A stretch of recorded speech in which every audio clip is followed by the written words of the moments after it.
Welcome to the latest episode of the Indoencers Podcast, and what is actually a mini-series inside the Indoencers Podcast, which is the Life Until 23 series of the Indoencers Podcast. In this mini-series, we'll be talking to many of the musicians involved in my debut album, titled Life Until 23, although the conversations we'll be having will be about music and the guests' musical journeys in general. Today, we have somebody who I believe is one of the most fascinating people you will find in music. She grew up as a trained vocalist in both Indian classical and opera, now being an expert in those two styles among many, many more. Having delved deep into composing and producing over the past few years, she has scored and arranged music for a plethora of media, including feature films, cross-cultural live shows, multi-sensorial stage productions, plus so much more. She is also an extremely esteemed music teacher, as she is part of the faculty at the prestigious KM Music Conservatory, and she is a vocal coach even for legendary singers like the great Sanjeev Subramaniam sir. One introduction is not enough to cover all her achievements and talents, but that's why we have her on the podcast. I'm so happy to welcome singer, composer, producer, ideator, animator, music teacher, TEDx speaker. I'll stop the list and announce the guest before I run out of breath. It is Anjana Rajagopalan. Welcome on to the podcast. Wow. Thank you so much, Nishad, for having me. Sometimes, it slips out of my head. I do know that I've done too many things, more than, one body can hold, I think.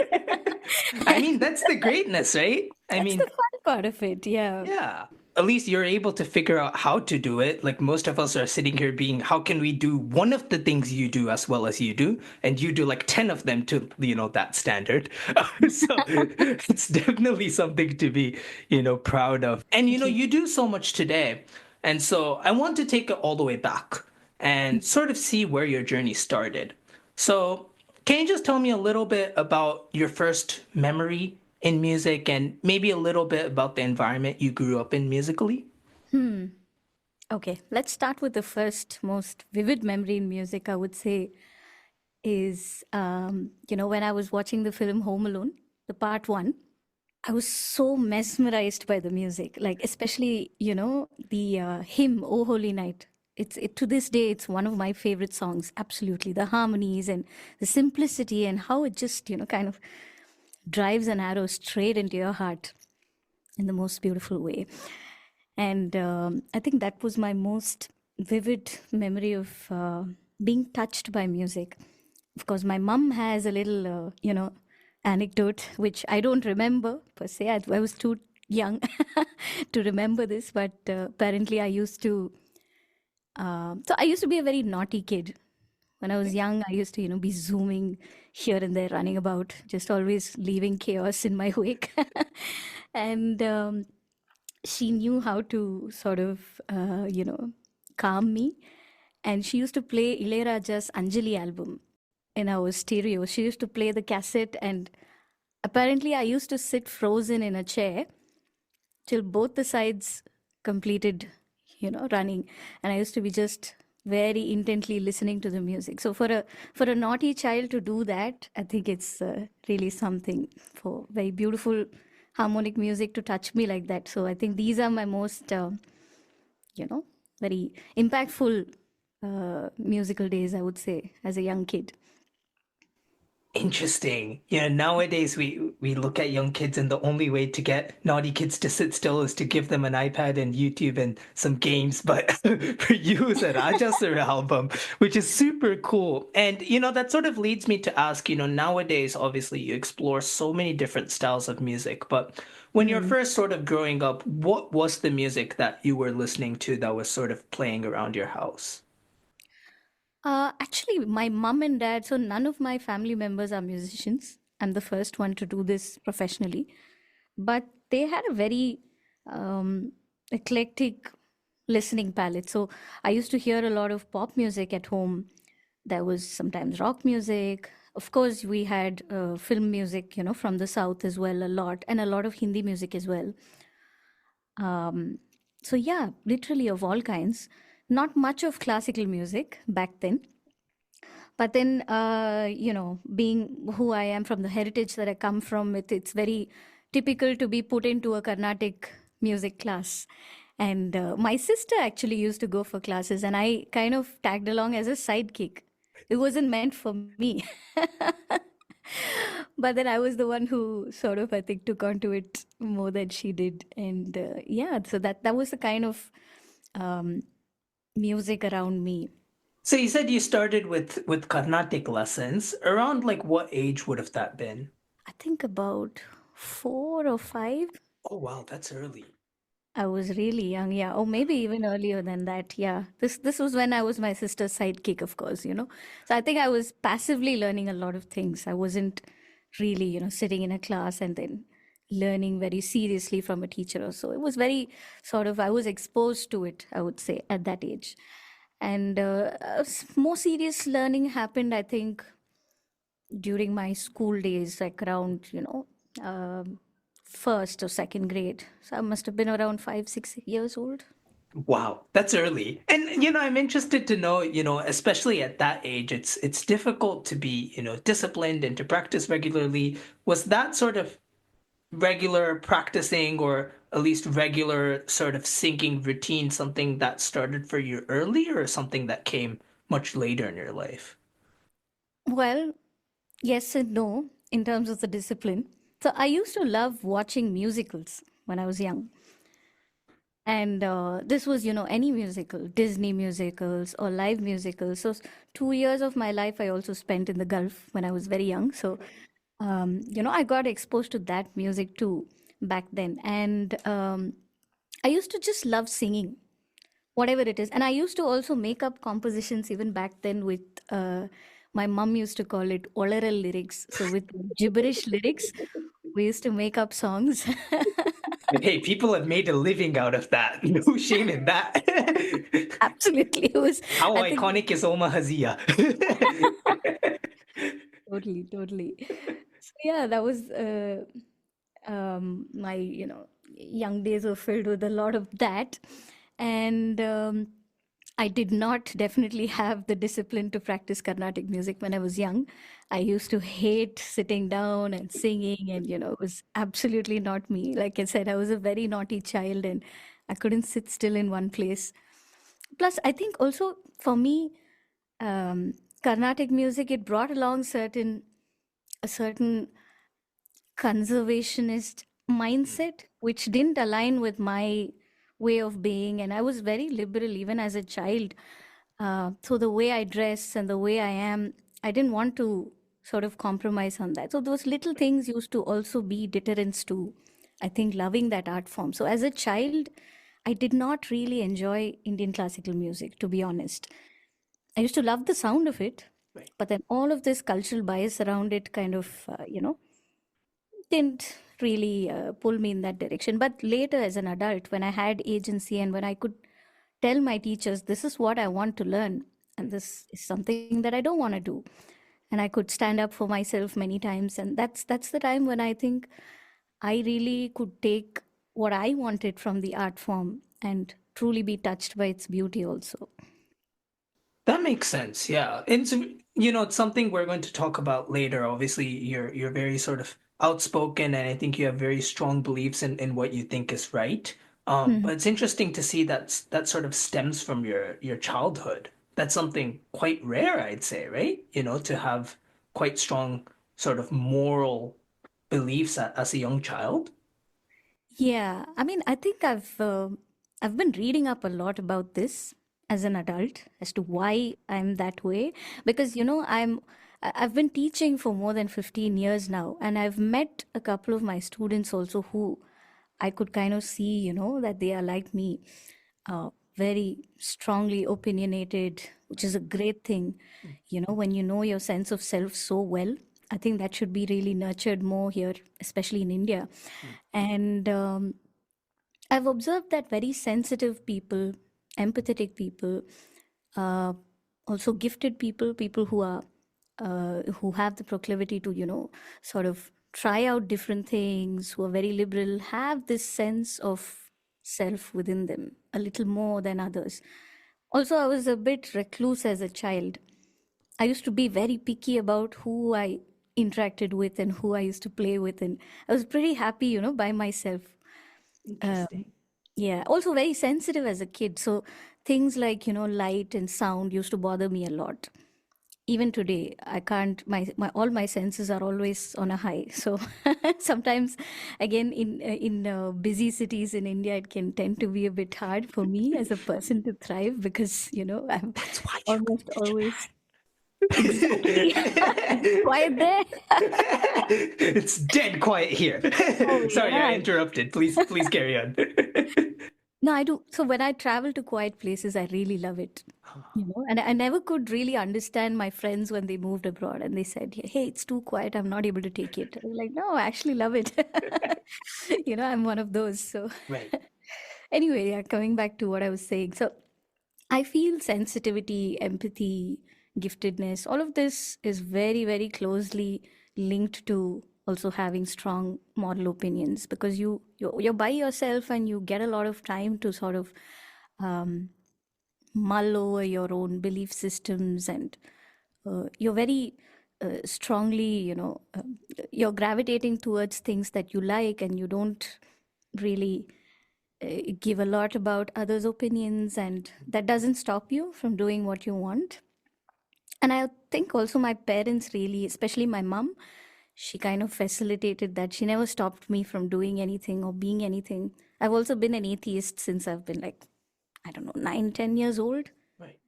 She believes in God, but she never stopped me from being who I am. So I think that to have a nurturing environment to just be yourself is so important to develop that sense of self.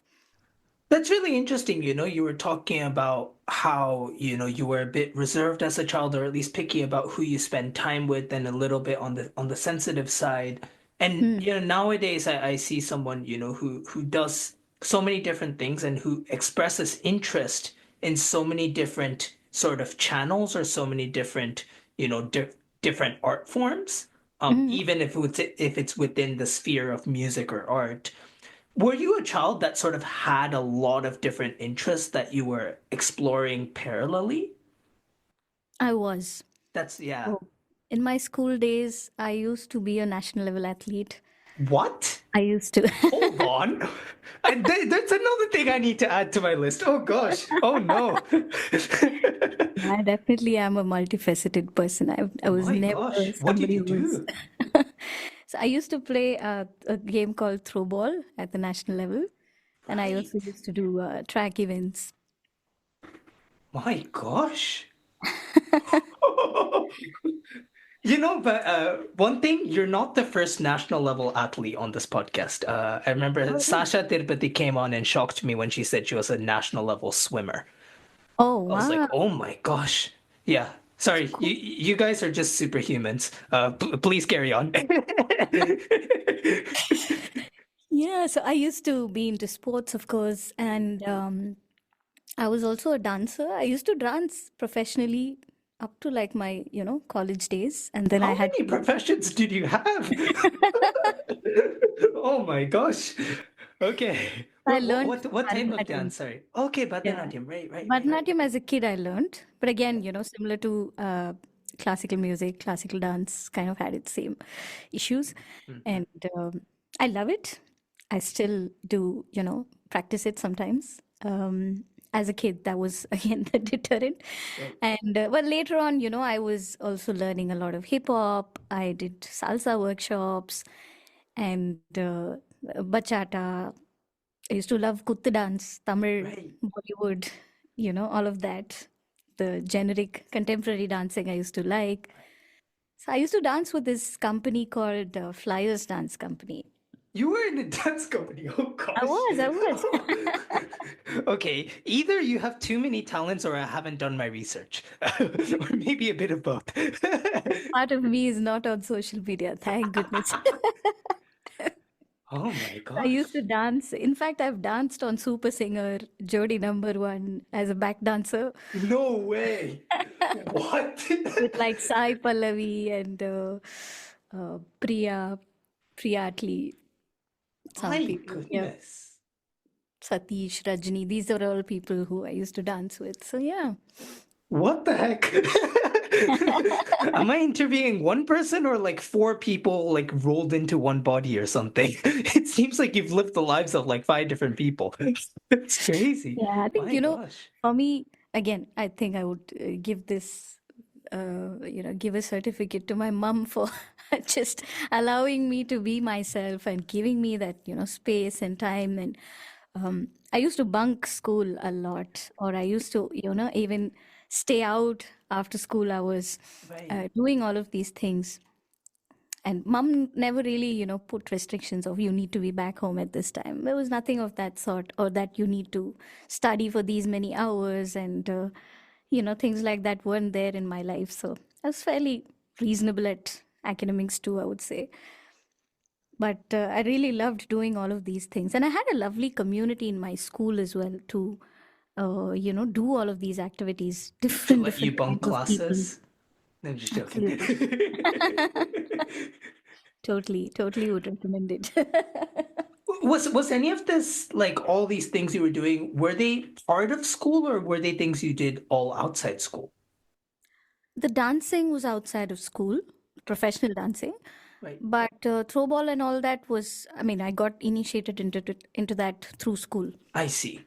So it was Hmm. sort of like two parallels where at school you of course you had academics, but you also had all these extracurriculars, and then that wasn't enough. You were too bored, so you added on a bunch of other things on It top. wasn't that I was too bored. See, even today, all of Right. these things that I do, I believe that one thing always bleeds into the other. And Mm. the qualities and the things that you pick up in one art form, it lends itself into the other form. So today I'm able to compose a lot of dance music, and today I was just working on one item song for a movie that I'm going to do the music for. Oh my And the gosh. dancer Okay. side of myself really came alive, after a long time. It's been a while since I danced that style of music. And so, like that, it makes you very grounded as a musician, also dancing. So, one thing always, lends itself to the other. I learned to be a part of a team and function as a community through my, throwball days. Right. And also, we used to travel in the most, meager situations, because it was a sport that didn't have a lot of funding. Fair.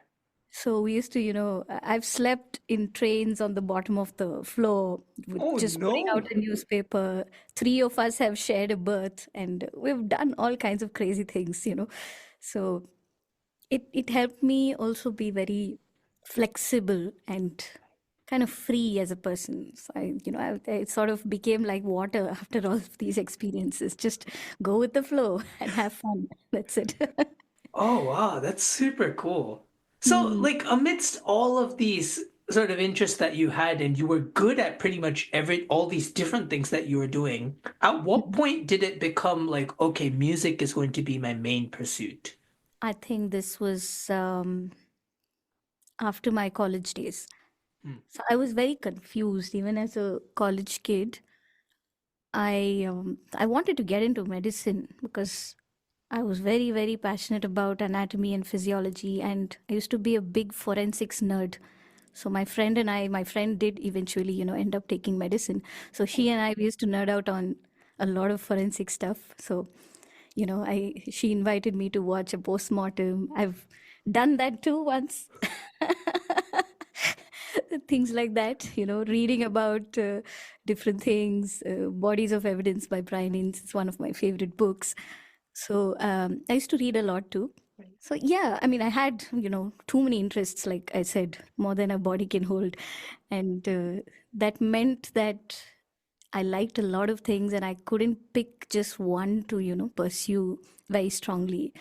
So I didn't know if I wanted to go down the line of medicine, and then I took up engineering, and I never did my masters in that also. But again, I was confused, whether I wanted to stay here. I had sort of built a network of artists here, with respect to music and dance. So I wanted to stay in Chennai for a little longer and see where it could go with respect to music. And around this time, so my boyfriend back then and I, we went for this concert by MMA Choir. the Madras Musical Association Choir. Particular concert was also one of the defining moments of my music career, I would say. Flute Naveen Chandar, he was the soloist in this concert. And he was a friend of my boyfriend's back then. And, so we went for this concert, and that was the first time I watched like 100-piece choir sing, some beautiful pieces.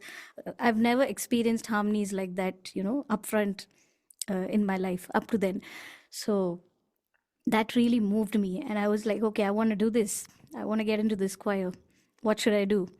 And Mr. Augustine Paul was the conductor, is the conductor actually of Madras Musical Association. And some of my musical friends, they said, okay, why don't you approach him and start learning from him? And maybe you can, get to be a part of the choir. And at this point of my life, I had no exposure to Western music, from a tutored point of view. Right, I see. So it was just music that I listened to. So, and I had never heard much of opera music, back then. Like I never had any idea that I would be an opera singer someday. And so the aim was to join the MMA choir back then. And I just wanted to be a part of that choir and enjoy those harmonies and. So I approached him, and I think he was the most beautiful teacher I had met at that point. He just allows you to be free and allows you to take what you want from the art form. That's exactly what I was seeking, a teacher like that. And for the first time, I had somebody like that guiding me, and it was so beautiful. And he initiated me into opera music. He was like, why don't you try this? And I used to sing it like Carnatic music back then. I didn't really understand the vocal techniques. I used to definitely not sound like an opera singer, but I really loved it. The way, the music moved me was, so I became kind of serious about that. And being a part of the choir also, it really helped me understand how to sing with my head voice. First of all, even understand that these different resonances and different types of voice that one can produce, even existed within me. And after that, I just took to it like fish to water. That's super cool because so much of what you're saying reminds me. I had Kalyani Nair on the podcast Mm-hmm. roughly maybe 1 year ago. Mm-hmm. And she was literally saying the same thing.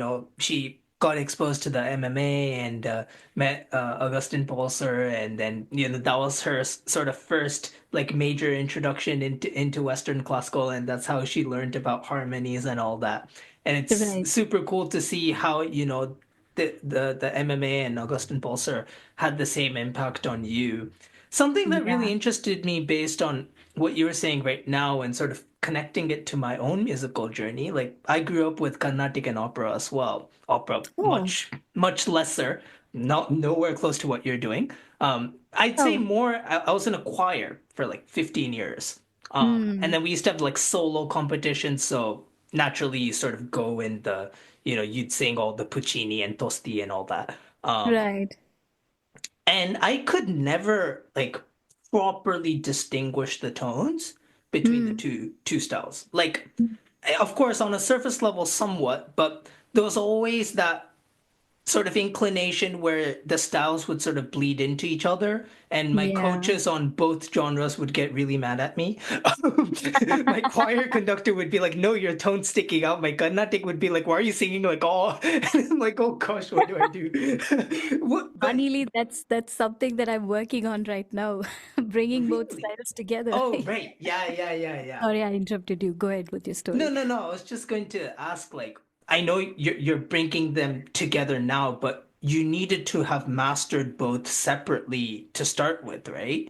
Definitely, yeah. I think it's about internalizing the style first. You need to listen to a lot of different kinds of music to even understand, oh, this is where this comes from, this is the kind of aesthetic that this music has been built on. Like Carnatic music, it uses a lot of chest resonance. You don't hear people singing in head voice much. True. So things like that, and vice versa, and all of these things as I had conversations with about this, with a lot of sound engineers too, I figured that these tones and these resonances and these styles and the way of singing, the articulation, all of it is born from simply the acoustics in which it was practiced. So if something was, sung in a temple and the temple has a certain kind of acoustic, only when you project your voice a certain way, it's going to be heard. So what was the purpose that that music was serving? That is why you sing the way you sing in that art form, so it all kind of traces back to history ultimately. So in churches you Interesting. have like these very high ceilings, and to allow your voice to kind of fill that space, you need to project it with your head. If you sing with your chest, you'll sound washed out in a church. But when you sing with a lot of head resonance, your voice kind of rolls into the ceilings, and it reverberates in a very different way. So it's beautiful too. Once you understand this, and I think that's where MMA choir really helped me in understanding these little uh, contexts around which these musical art forms came about. That's when I think I could start distinguishing between them as well. I've never thought of it that way. That's so cool. Oh my Yeah. gosh. I mean, like, of course, when you put it that way, like, it seems so obvious. Obvious is the wrong word, logical. But yeah, I've never thought of it that way. It Wow. is, Yeah. and it's very tied to also how we speak our languages. Like, certain languages have a lot of nasal resonance built into it, like Mm-mm. Malayalis or Chinese people. When Mandarin, when you hear, there's a lot of, you engage your nasal resonances a lot. So these people have some of the most beautiful voices because very naturally they've learned to use these resonances without having to go to a voice culture class or so Interesting. that as well shapes how you sing, how you speak, how your parents spoke, or how people around you spoke, what what your anatomy is, what kind of food you ate, what kind of sounds you listen to. Everything, I think, yeah, it all lends into the other. But I think I digressed from your previous question of when I started looking at music seriously. So Mm-mm. at around this time, when I was learning opera music very seriously, I took up a job in TCS as a mobile app developer. So I was working with British Telecom. I used to develop mobile apps for them. And I was really loving that too, actually. I was thinking I Oh, was going to okay. That's just not the usual story I hear on this podcast. It's usually I hate my corporate job and music is my escape. But no, carry on. well, I hated corporate politics, but Ah, yeah. coding again, it was, and something that I learned by myself, So I love doing that. So I think that was the fun part for me, Oh, and right. how You studied methodical. medicine and then became an app developer. Oh, no, no. I was a biomedical engineer. Okay, I but wanted to still, pursue medicine. I didn't take it up. Yeah. right. But it's not like you were doing sort of mainstream coding, sort of. No, no, no. No, My I didn't gosh, have okay. exposure to that back in college, but later, yeah. I mean, we were trained also, but a Hmm. lot of things, the language that I was working on especially was new, and I had to learn a lot of things by myself, which I loved to do at Right. every point in my life. So, around this time is when I started thinking about music a little more seriously. I really loved, singing opera music. I wanted to delve a little deeper into that, probably go and study in Germany or so. So that was kind of a turning point for letting go of my corporate life. I wanted to apply to conservatories in Germany Mm. to study opera and musical theater. I was also not a very rich kid, so I couldn't afford a very fancy master's degree, in an English speaking course. Right. And for to study in Germany basically means that your education is public funded. So that was the, apart from, of course, them being some of the best for opera and musical theater, that was another motivating factor, I would say. And in order to do that, I had to be fluent in German, which means that it's not just comprehension, but you had to also act in German, which means you have to feel in German. So that was the reason I quit my job at TCS. I started learning German full time. Every day for 4 hours, I used to do German classes. I used to teach German. I used to be a German professor at WCC and a couple of other places. What the heck? But yeah, so that's why I quit my corporate job, to learn German full time. And then I did end up going to Germany 2 years later to audition for a conservatory in Munich. I didn't get through that year. It's super, super cutthroat. Like, you have thousands of applicants and like 5 or 6 people get chosen out of that. And, it was my very first time also traveling abroad, doing something like this. So it was a fun experience. And then I wanted to apply again the next year to more conservatories and see where I could, take that. But then, so around this point is when I started doing a lot of orchestration with classical musicians. Right. So another thing that I have to say is during my TCS days, once I, finish coding or once I'm done with a certain job that I'm given, I used to sit and learn orchestration. Like I used to open up different books and just be reading about it during my TCS hours. So I was self-taught in orchestration. Right. I used to, learn theory and different aspects of harmonizing and how to write for different instruments, what their ranges was, blah, blah, blah, all of that, I learned during my TCS days. So, and I used to have like a 1 hour commute from home to office. So in that 1 hour, I used to compose a lot of music. I used to practice music in my head. So it was inadvertently, my IT job gave me a lot of time to do my music. Yeah. So, Interesting. so I used to work, with Pandit Amjad Ali Khan, with Lalgudi Vijay Lakshmi Lakshmi. Yeah, ma'am. yeah, yeah. And around that point, I also did my first major solo concert series, the Sai Symphony series, with Mani sir accompanying me on the mridangam. That was such an honor. I was singing Carnatic and Western music in those concerts. So we performed across, different countries. Germany was one of them. I was thinking, okay, let me give it another shot with the conservatories. Maybe I should apply again when I travel on this concert. But then as I, thought about it, I realized that I enjoyed writing my own music more than performing somebody else's music. While I love doing that too, it Right, was right. not nearly enough for me. It wasn't stimulation enough for me. I just wanted to, I had a lot of music inside me and I wanted to, at that point, I started thinking about learning music production. And that's how I got into it.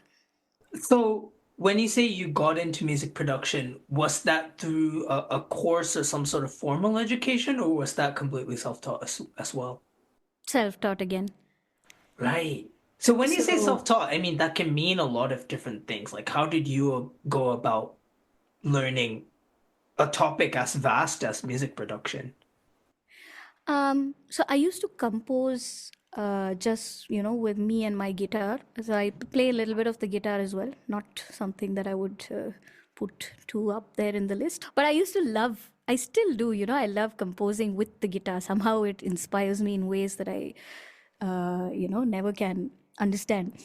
And I used to initially work with these wave editors, and I used to cut up my own audios and I used to harmonize. So little bit of all of that is music production too, working with audios and learning editing and things like that.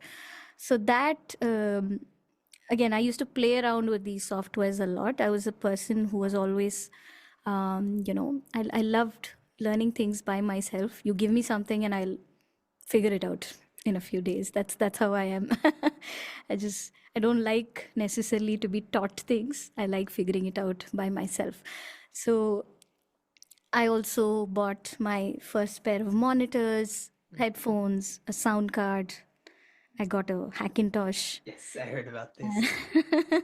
And you added in a previous interview, importantly, with a lot of illegally downloaded samples. gosh. So you watched We that all start podcast? there. We all start there. Well said there. You've done some solid research. Oh, wow. Hope I didn't say anything embarrassing in that interview, which you're going to May or bring up may later in not have this. done. No, just joking. You Feel didn't free. say enough. That's Feel the free issue. to. I didn't know you were a professional athlete.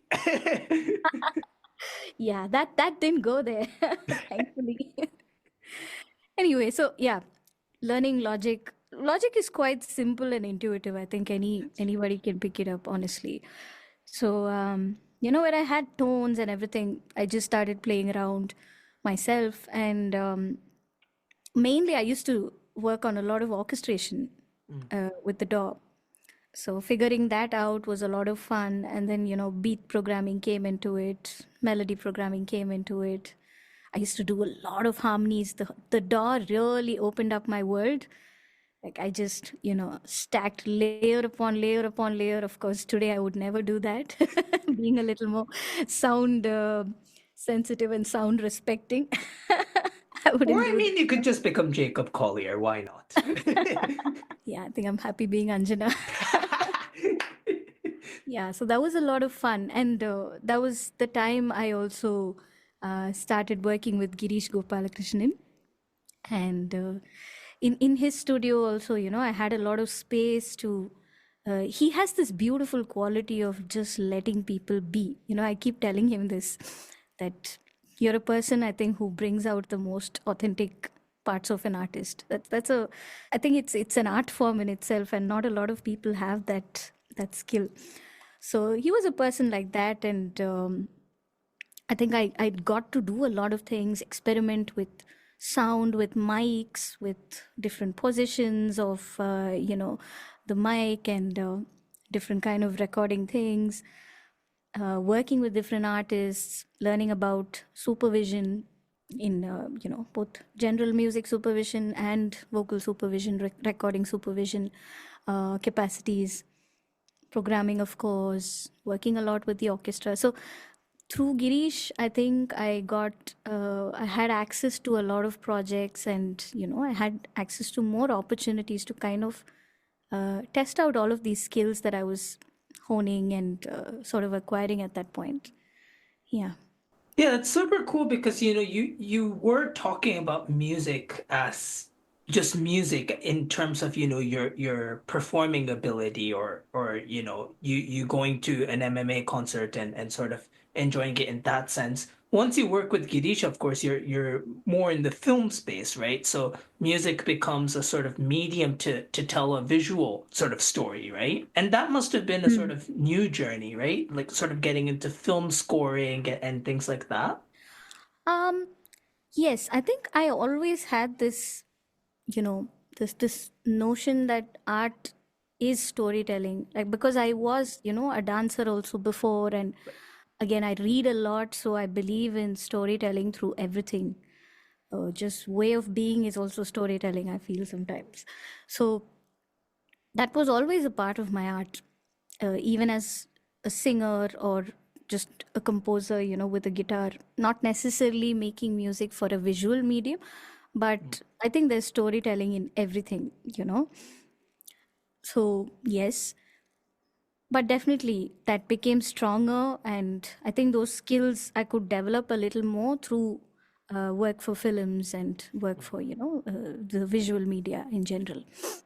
And I think I personally sort of really saw that come through in like Theodel, for instance, right? Because you had Mm. sort of come up with your own story, and Mm. then you were sort of matching the song by visually expressing that story, right? So I Yeah. felt it's like a really cool sort of confluence of these worlds, right? And of course, you being an animator as well, it's sort of Yeah. you melding different artistic skills. Absolutely. Yeah. To like, be a very amateur sketch artist, not the tableau kind of sketch, but the, sketching with a pencil. I So, figured. and yeah, I actually learned animation for Tedal. So I sat with Oh. Blender, and Blender was way too complicated for me to start off with. And then I worked a little bit with Lightworks, and then finally landed on Adobe Adobe Animate. Correct. Oh, okay, okay, right. Yeah. So that was the software that I used on Tedal, and that was something that I was learning, from scratch, um, to learn about keyframes and how it's very similar to actually music production. You just build layers and then you see them kind of come alive together. So it was a fun process to tell a story through that.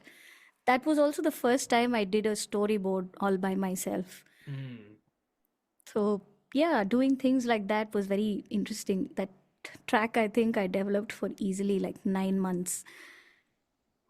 Wow. Just the the animation alone. Right. My Yeah. gosh. Yeah, because all of it is hand drawn. So I drew Yeah, it on yeah, yeah. Wacom tablet, and I didn't have a lot of time to sit on it at days on end and finish it in one shot. So I used to, whenever I found a break or whenever I had the space, to do it, I used to do that.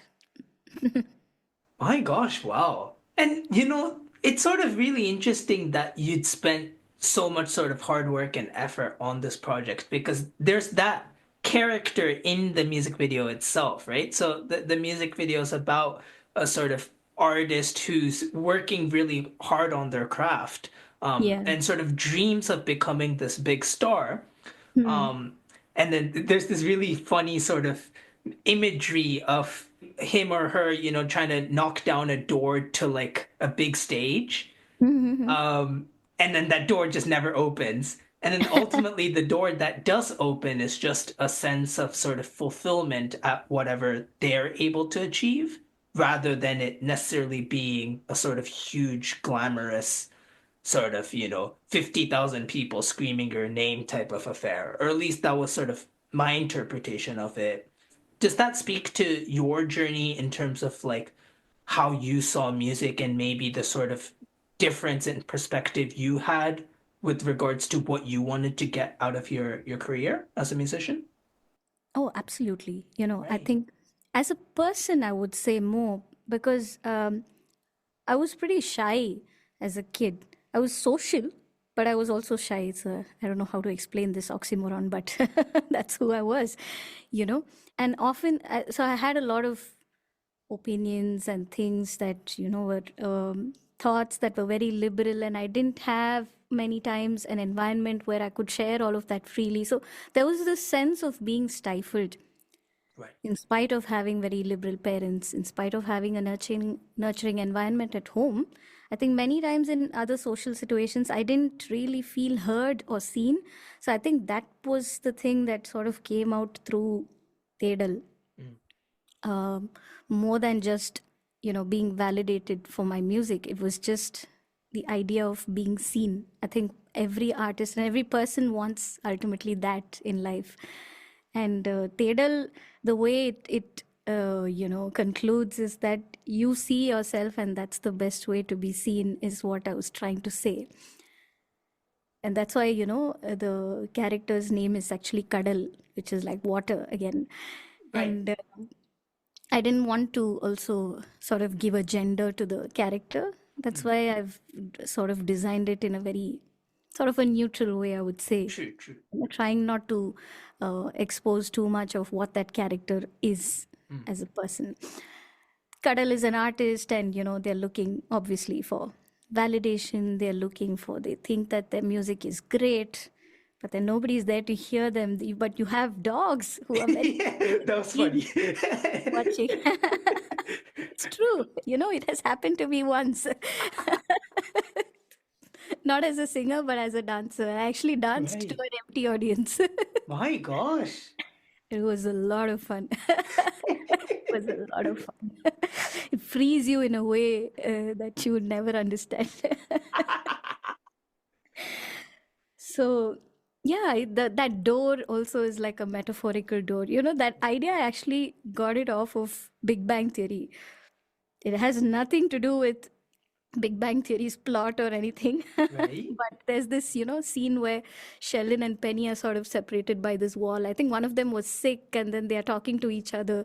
So it's like, it'll be really nice for this character to meet a successful, or what it perceives as success, that version of itself on the other side, and you're desperate to kind of break through that door and just head to the other side and be that. So that journey is what Tedal is. Has your definition of success changed over time from a music sense? Yes, I think it's something that's very transient. Mm. I honestly don't know what it is even today. I think at every stage you want to keep pushing yourself. You want to keep learning more and, get inspired by different things. So what is success? I don't know if is it money? Yeah, sure. I would love that. Who wouldn't? To sustain your art and to meet other special artists, you need money, definitely. But yeah, I think right now, at least, success for me is to have the privilege and ability and the time and the mental health and the space to express whatever I want to express in music, and to be seen and heard also for doing that. Yeah, that's me right now. Well, I mean, you mentioned, expressing yourself and pushing boundaries. And I think that comes to a lot of, the activities you've done. And one thing I want to talk about is the Indo-Polish musical concert that you did in Poland. So as far as I understand it, a Polish couple, I think they are, Yeah. sort of came to Chennai, and then they sort of came to meet the MMA, and then they met you, and then you struck up this sort of musical bond, and then suddenly gave birth to the idea of combining Indian music and Polish music.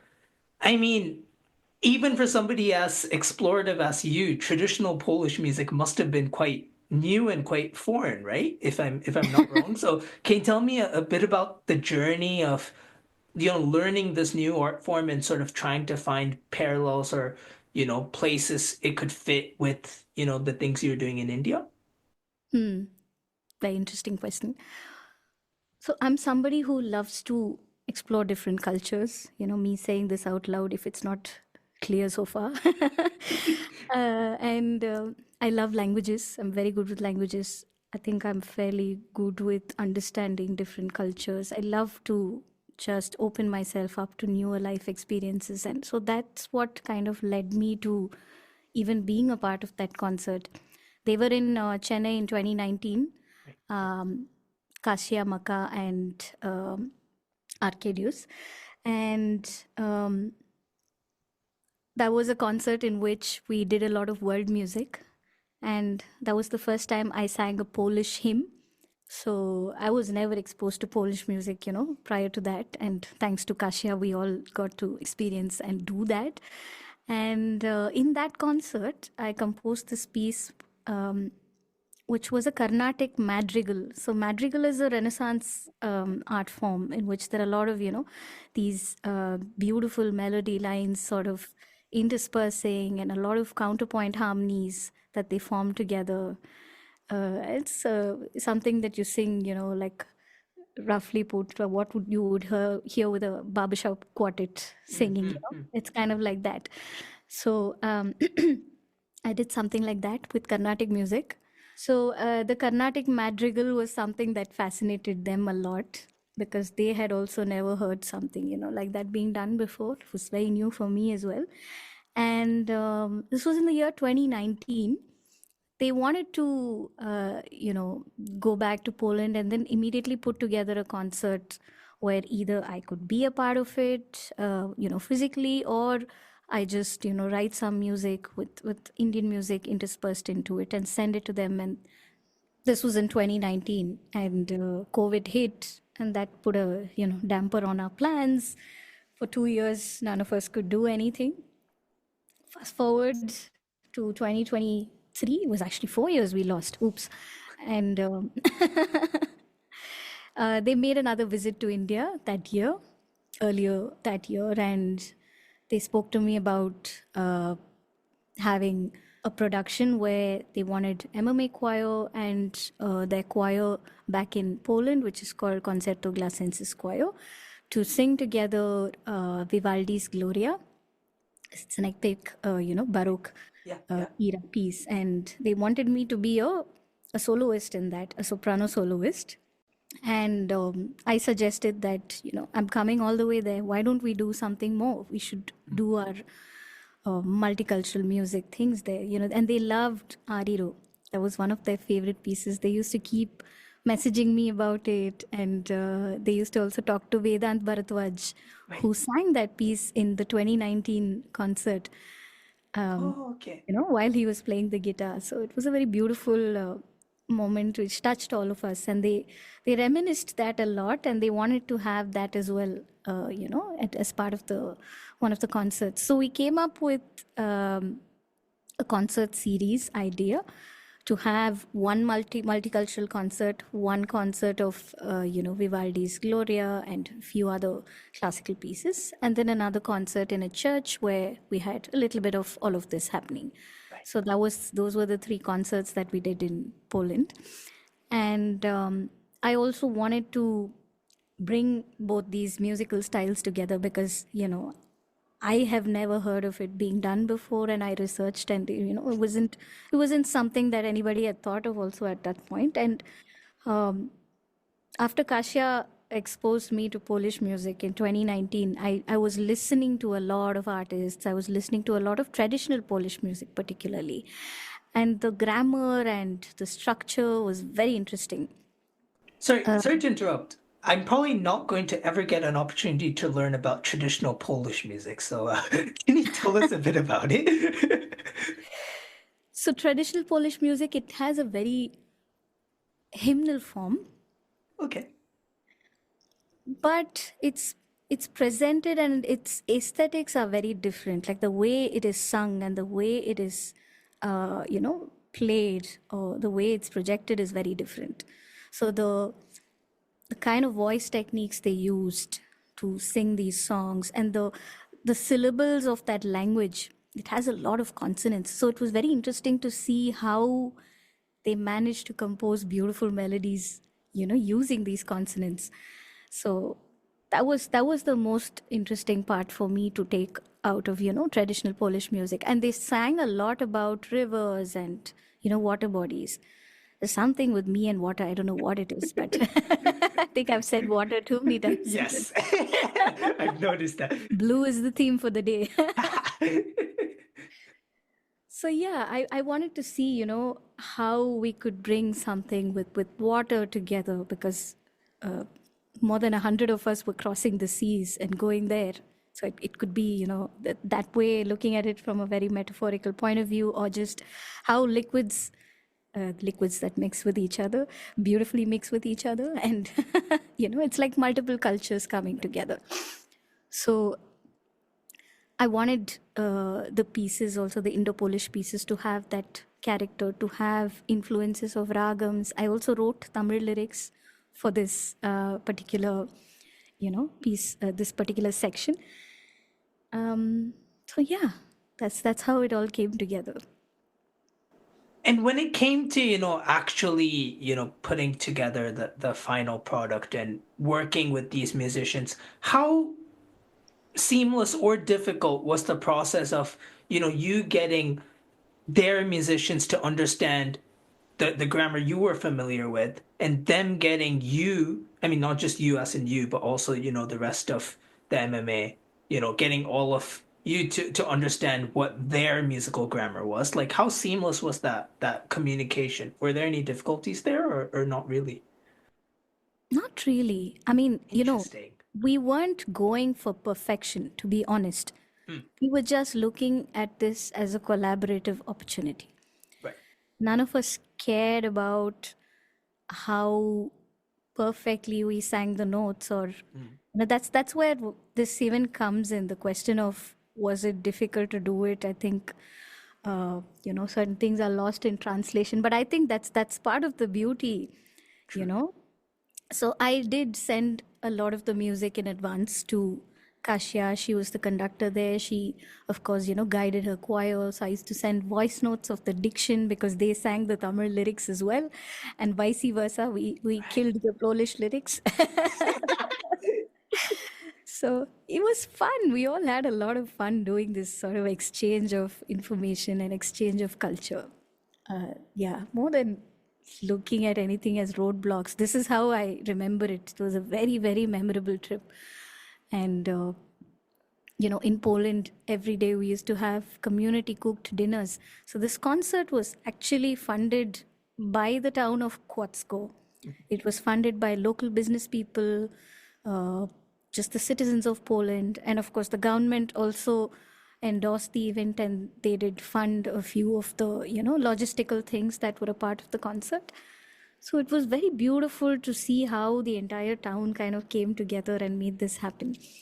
And as people, they are very tightly knit communities. It's very rare to see in Europe, at least that I was seeing it for the first time, I would say. And it was very beautiful to see that and to experience that kind of love from people you've never met before.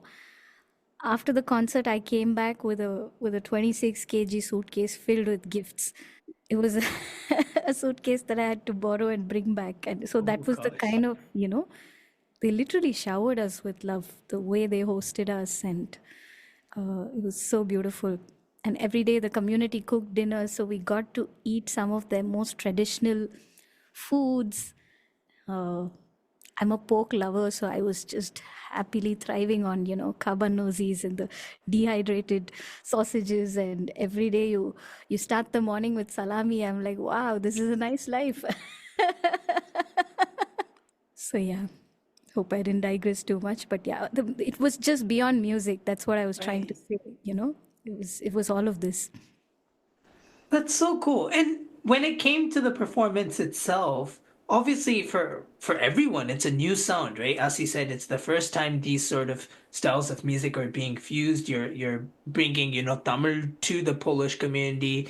Hmm. What was the response like? Like, were they able to warm to it? Were they able to embrace it? I mean, the people listening. Oh, okay. The response was, yeah, honestly, I didn't expect this either. Like, I knew they would clap for us and stuff, but there were like standing ovations. There were people with tears coming and hugging me. It was that kind of a response. Right. And, through the years of doing these multicultural collaborations, I've learned one thing is that when you want to connect with a new audience, like these are a completely brand new set of people who I've never met before. I don't speak their language, they don't speak my language. I have no idea what they like, you know, is that to always give a little bit of what they know Mm, and you beautifully fuse what you know and what you bring new mm, into that.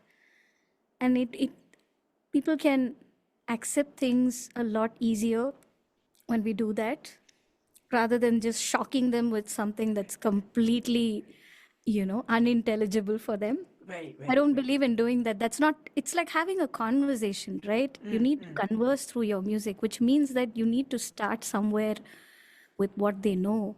right. You don't want to impose what you know onto them. You sort of want to start in the middle and then wiggle in Exactly. between. Right, right, right. Because once you hit that chord with them, and I mean that as a metaphorical Yeah, yeah, thing, yeah.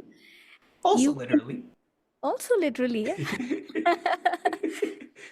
I think then it becomes a very sort of a transcendental, experience for everybody, both the performer and the listener.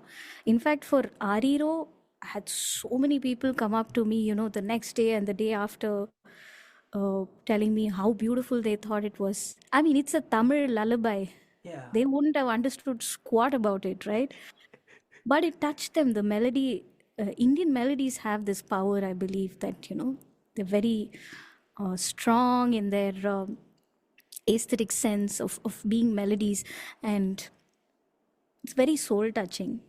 Like I've not heard a lot of those kind of melodies around the world yet, apart Mm, from, of course, Arabic cultures and melody driven cultures, mm, so mm. to speak. Yeah. So yeah, that was the kind of experience that we had with this Indo-Polish concert series. That's super cool. I mean, we should have more of this. Come on. I mean, it's because, when you think about like real sort of cross-cultural collaborations between, especially between traditional cultures and maybe cultures that aren't globally considered mainstream. Like there isn't much of this going on. But Yeah. I'll just make a brief connection to some of, the music I was doing when I was younger. As I Mm. mentioned to you earlier, I was in the choirs for ages. And I don't know, are you familiar with the composer named Ethan Sperry? No, I'm not. So I think he's the only person, pretty much before I got to know of the work you were doing. He was the only person I knew who was sort of really making an effort to fuse different traditional cultures, especially in a choral context. Mm. Um, so there was this one really well-known ensemble which I later got to be part of, but I was sort of watching when I was younger. Mm-hmm. And it's a Japanese group or Japanese school with international students, but no Indians, and they were singing like Desh Dilanas and things like that. Oh, And wow. it was so beautiful. And I'd grown up learning Carnatic, so to see those worlds coming together.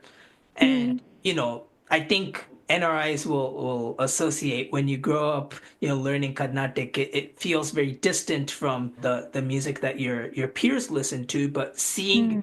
everyone sort of warm to Atillana, Mm. that was just being presented in a context that was a bit more accessible to them, that Mm. was so heartwarming. And even for me, it made me feel included. So I can Mm. imagine why, whatever the identity of the person or of the people listening to your performance, I can really imagine why it would have had such a sort of seismic impact on them, because for some people it may have been the first time they sort of felt heard or seen, or something they really connected to. So that's just, really power. Sorry, I'm not leading to a question. I'm just sort of leading to a statement. But No, of course. You beautifully put it, especially when you mentioned accessibility and feeling included. I'm all about inclusion. Again, all my life, that's been something that, I've wanted to do more and more. I think that's another reason why I love learning about different cultures, because there's something very beautiful in differences. If we learn to celebrate them and if we learn to accept them, it can really enrich our lives in so many ways and enrich our art forms in so many ways. You don't need to stick to something the way it was practiced all along necessarily. You can create your own, expression of that art form. And I love it. I think NRAs really do it so well because of, their life experiences kind of lend uh, lend themselves to that, because they're exposed to so many different cultures. I'm sure it must have been the way for you as well. And in this Indo-Polish concert, I forgot to mention, I got to work with also very, very interesting instruments that I had never worked with before, like the Polish fiddle, alto fiddle called the suka, and the hurdy-gurdy. These are instruments that I've seen in museums, you know. I've never actually worked with them before. So I got to write for these instruments, which meant that I had to learn about their acoustics, learn about their sweet spots, what can you write and what would sound nice on it. I got to jam with these artists also in person. That was really something. that's crazy. So like, in theory, you could bring that back into, you were saying off air that you were working on an item song for a film. Like in theory, you could bring that alto fiddle into that new context and suddenly give it, more prominence in front of a whole different audience, right? And do the same thing Absolutely. you're doing in Poland, but in India, bringing their culture to us, right? Totally, totally. And I think, it's not that I would be doing it for the first time or anything. Honestly, Yeah. I feel Indian film music has been so innovative, and composers have been bringing cultures together in such beautiful, seamless ways. Like, I don't think we give them enough credit as much as we revere classical composers, you know. I think works of Rahman, works of Ilayaraja, Haris Jairaj, Saitaman, Vidyasagar. Sorry, I'm just like, mentioning the names off the top of my head, but such wonderful music they have You come can up add with. Girish It's very Gopalakrishnan in there. Girish, of course, Girish. Definitely Girish. Girish again, with his exposure in the UK, he was a Carnatic he was a Carnatic musician from Chennai, but then he went there and he picked up those aesthetics and the way he brought all of that together. His first few albums were also very, very unique in sound and in bringing together different kind of cultures. So yeah, I think a lot of people have been doing it for eons. We've just not paused and seen them. That's very true. I think Yeah. that's the beauty of the film music context, right? Because composers are forced to sort of, I mean, they're given a situation, right? And the movie could be set in Bolivia, the movie could be set in, Azerbaijan, it could be set in Canada, right? And like based on wherever the movie's set or whatever the theme of the movie or genre of the movie, the sound has to be adjusted according to that. So even from one composer, you'll get a whole sort of different palette of sound, Mm, going from album to album, and that's such a special sort of feature of how film music works. absolutely. And I think, film music as a genre, I can't definitely box it into a one genre, but as an art form, I would say, or as a way of expressing, it's very liberating. You're not bogged down by rules and grammar, and you can do whatever the hell you want to do, literally. And that's great. I love that about film music. And like you said, every film, every expression, every emotion is different. One culture, one kind of music is never going to be enough to express everything that we see in the world. Happiness can be expressed so differently, it's felt very differently from culture to culture. So, to express all those different kinds of emotions, those little grays within the emotional, palette, like you mentioned, is it's natural that you do need to bring multiple forms of music into it in order to do that. It's never going to be enough if you just use one kind of music to do it. That's so true, and I really felt that I had the opportunity to watch a movie that you scored for, Dreams of Fire. Oh, you It's watched that? I watched it. I don't think it's released yet, but How I'm did you actually, watch it? you know what, I'm working on a film for the same director. Ah, Or I Jana, was okay. working, didn't work out, and then he's very patient with me, so he's going to give me another project. But as reference, he sort of sent me. I told him that I was working with you on my album, and he sort of sent me the film, and he was like, "Hey, just sort of use this as a very rough reference." So I was rewatching it yesterday night as I was preparing for this podcast, and Oh, wow. something that really struck me is the real variety of music you're able to incorporate, right? There's lots of like jazz elements, there's lots of classical elements, there was some, I think towards the beginning it's sort of like loosely a cappella, but you've got like alaps on top, and it's Mm, just really like innovative, right?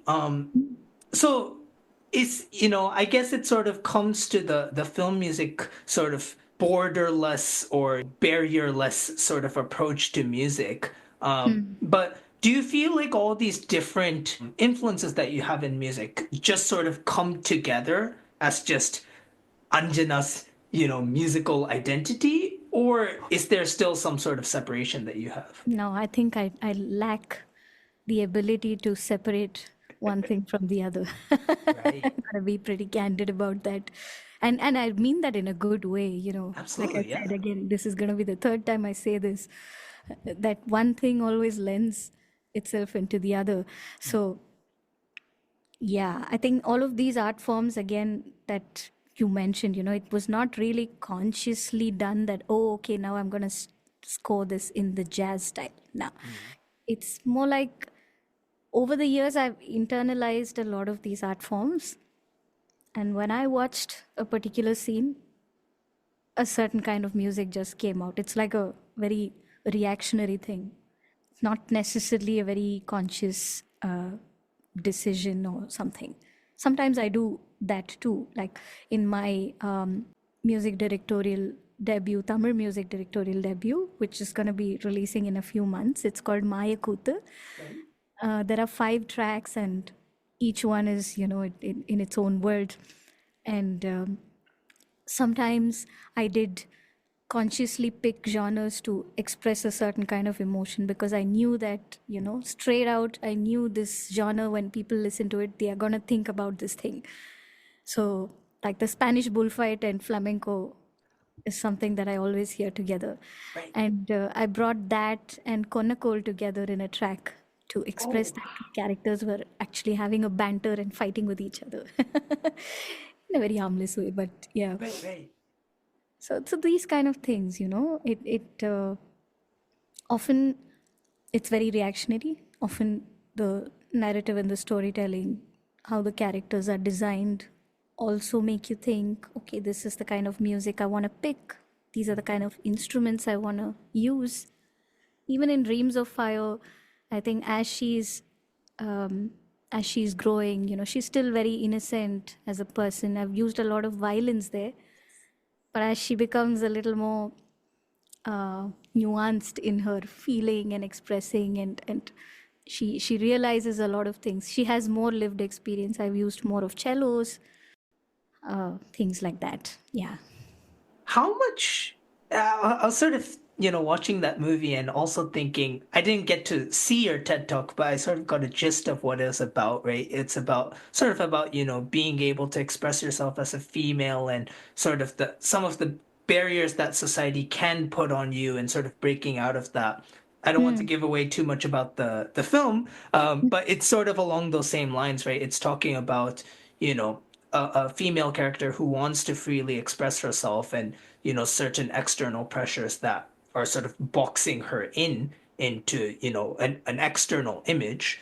To what extent is that a sort of battle, or sort of an emotion you're able to connect with throughout your musical journey? You talked a little bit about this on your previous interview as well, but have you ever felt sort of put in a box or looked at a little bit differently because of your identity?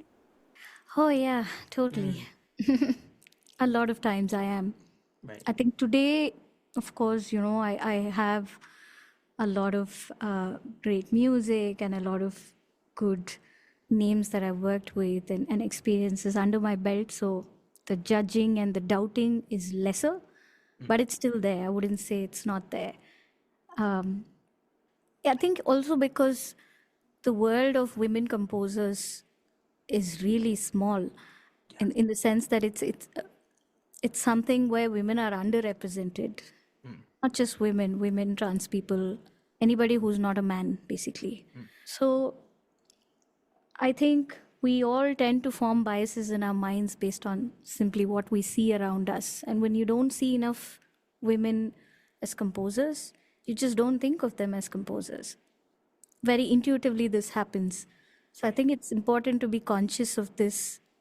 Both listeners, people in the industry, outside the industry, people funding the industry need to be conscious of this. And they need to kind of look past these biases that are built into us to enable a different kind of perspective. I also, believe that as women, we experience the world very differently. And we're also socially conditioned to be more empathetic and more emotionally literate, so to speak. We bring this into our music making. Music is, after all, nothing but just expressing what you feel and what you've lived. So, just today I was talking about this to one of my filmmaker friends, that if I was given a scene where a woman is probably dumping a man for being horrible and, being not good to him. Right. Often these kind of scenes I've seen, particularly in Tamil movies, where there's a lot of emotional music playing, and you kind of start pitying the guy in that moment. You never look at things from the woman's perspective. But if it was me scoring that scene, I would probably play some Valiant music to that. Hell yeah, girl, go for it. you know. Yeah.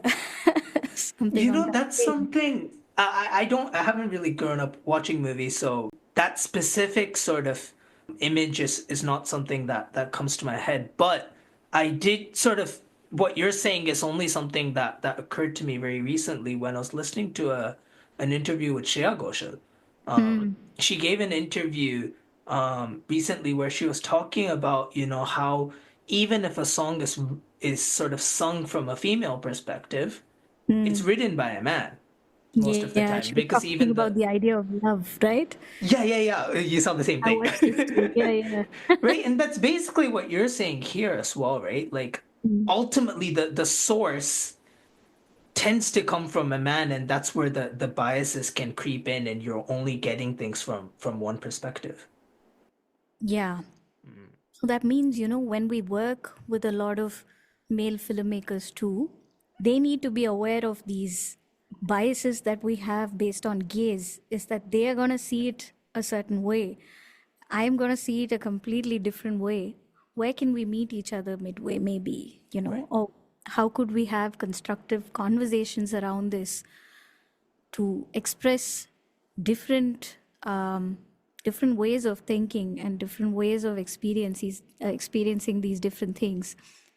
I think that is very important, because this is, telling everything from a male perspective. It's really sad the world doesn't get to know that so many other different kinds of perspectives exist. It's such a sad thing, right, to not be exposed to all of those kinds of storytelling. So I think it's imperative that this happens, and I feel music is going to sound very different also when more women start making music. Sensitivity levels are different again Right. due to social conditioning. I'm not saying that these are, inherently, we're not Yeah. born with these things, but we're taught these things by society. Mhm. So yeah, gendered experiences will lead to different kinds of music, and it's high time that we allow those different experiences and different kinds of music to come about and have their own space in the mainstream music world, particularly. It can't just be, one story being told over and over again. Right. As a woman, also, I'm often mansplained by people when it comes to particularly technical things within music. A lot of unsolicited explaining happens. Yeah. So that's another thing that's very annoying. Right. Sexual harassment, of course, is another big problem. And this, again, in India, I think I faced it a little more Really. outside the country. Yeah, I I don't see. want to get into the details of it Yeah, right yeah, yeah. now, but it has happened, and uh, especially Sorry to hear in that. places. Yeah, thanks. I think, places where there is such a large difference of power, and you have these different power dynamics playing into opportunities and deciding how your role is going to be, and if whether it's a project or whatever it may be. It can be even in a conversation, in that project. These are places which are ripe with sexual harassment, or the possibility of it happening is higher Right. Right. when there's such a large, power dynamic difference. So this is another reason why I think it's very important for spaces to become more democratic, so that everybody feels safe to be a part of it. You don't feel threatened. You don't feel like, something's going to happen to you. You don't have to watch your back all the time. You can just be free and do whatever you want to do. I think, when you're talking about people with different experiences bringing something new to the table, right? Bringing a new perspective, bringing something valuable, whether it be to music or to society in general, Hmm. I'm seeing connections between some of the lived experiences you're talking about and your passion towards transgender inclusivity, inclusivity for, people with ADHD, with autism. You Hmm. did a sort of song dedicated to, I believe that one was about children with autism. Hmm. Uno de mo ng Paldo Pesam, basically sort of talking about those kids sort of bond with their caregivers, right? And that's not a story that's told because those tend to be marginalized communities.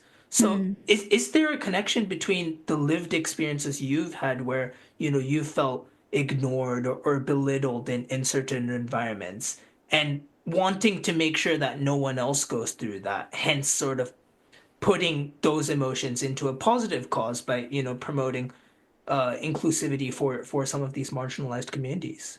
Um, yes and no. Okay. And let me explain that. So, Yeah. yes, I did feel belittled. I do feel belittled too often, even now as an adult. Earlier I was mentioning about how my opinions and the way I am, the way I think, I often don't find peers who I think are capable enough to have these conversations with me, or who would simply accept me, for just the way I am, Right.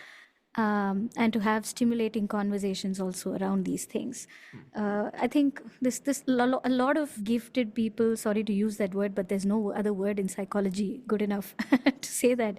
But a lot of gifted people experience this in their lives, that they don't have enough peers around them who are, who stimulate them enough, and Right. they often feel unseen and belittled.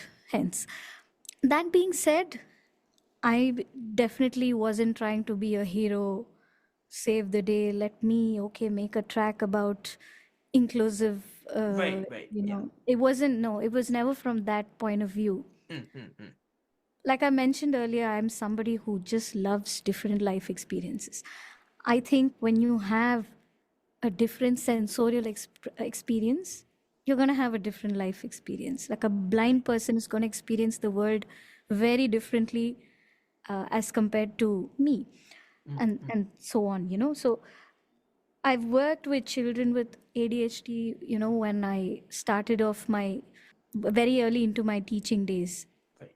and it was a challenge for me in a very good way, that I was put in a position where I had to think about, how can I teach this kid? How Mm, can I keep him engaged? right. How can I appreciate what his personality is, and also impart wisdom in that process? Being a teacher actually taught me a lot of things, to be patient and to understand different kinds of people and where they come from. You almost turn into a little therapist, you know, Right.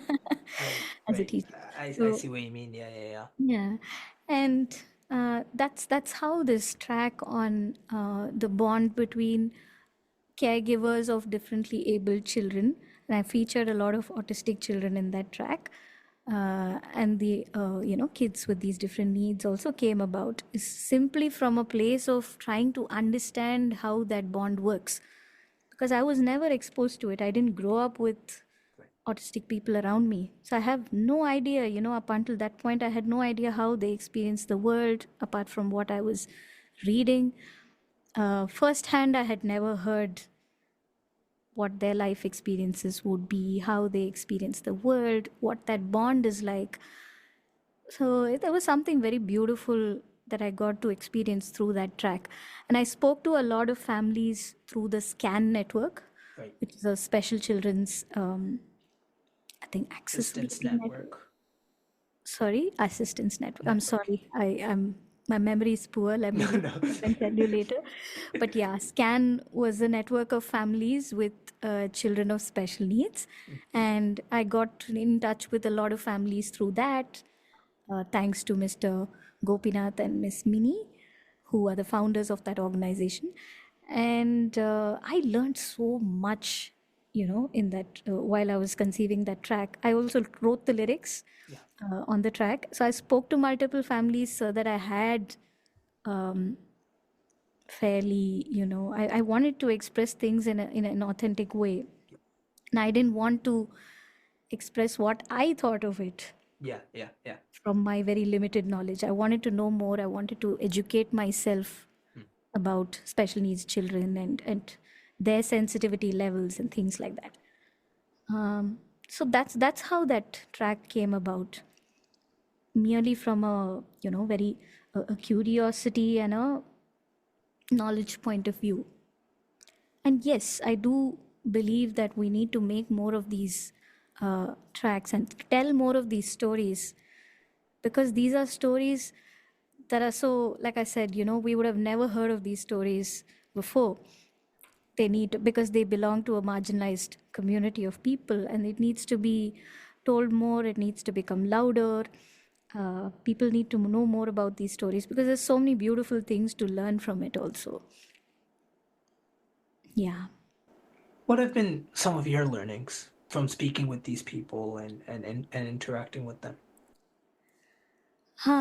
So the sense of individuality of an autistic kid is very fascinating, and Explain. especially the autonomy that they have um, is something very interesting that I don't think we would ever get to experience as people with the Right. abilities we have, because they are reliant on their parents and their caregivers for a lot of things, but they also have sensitivity levels that make them, like, they don't necessarily align with societal expectations because they are Right. not tuned to those. So Yeah. they're very unique people. They have a very strong sense of autonomy.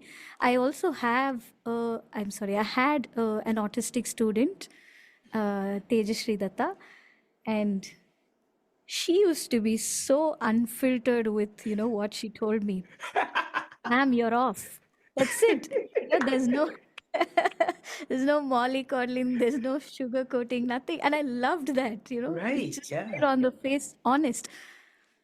And she would come up with very interesting words and phrases and say that this song feels like ice cream, or this song feels like Japan, maybe, you know. So how they associate words with feelings and art in general, even, it's very fascinating to learn about that. So these were the different things that I learned. And of course, not just painting the rosy picture always, Mm. I also got to learn about parental and caregiving burnout that a lot of these Mm. families are facing, because again, India is not too equipped with resources, um, or with people who think for these communities and to aid their lives to better, whether it comes to education institutions, or simply, even when you're walking on the road, it's hard for a person who cannot walk without a crutch to Yeah. just get Yeah. by. So accessibility is thwarted for them on multiple levels. Mm. They can't just simply take their autistic child to the beach because it's a sensory overload for them. Right. Things like this, and you're constantly attending to the child's needs, and you also have to communicate sometimes for them, and you need to understand a lot of things very intuitively. And to do this years on end, I think could be very, very taxing on a parent or any caregiver for that matter.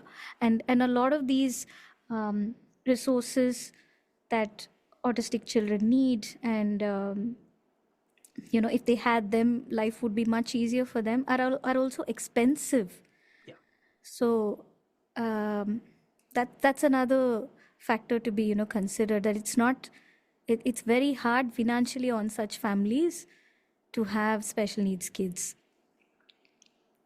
So privilege also plays a huge role in how well these kids are cared for, and really I think caregivers are doing the best they can. And I wish our government, and I wish society in general, as a society, we could do more for these people. Mm. Yeah. Yeah, absolutely. I mean, I can't sort of empathize to the level of, living that experience. I've only seen it from the outside. But I've seen a lot of the things that you're saying, and it is a lot of things that we take for granted, even something as simple as walking on the street. Um, Mm. is not something that they can take for granted, and that's something that you know just bringing it to our awareness, I think, sort of changes the way we look at our own privileges as well, and sort of the way sort of we should share those privileges. And I think sort of segueing into another sort of aspect of your journey, when we're talking about sharing privileges and sharing knowledge, you've been a music teacher for 15 years, I think you said. Um, 15 odd, yeah. my gosh, that's a lot of teaching over the years. And I think something I'm really fascinated by when it comes to music teaching in India, I Mm. think, correct me if I'm wrong, but from what I understand, especially vocal education, especially in the classical realm, there's very little attention on voice culture, how you Mm. use the voice and like the different aspects of the voice and sort of how to project your voice. There's a lot of emphasis on the technical abilities in terms of like learning your sadli verses and janta verses and learning your ragams and vardhams and whatnot.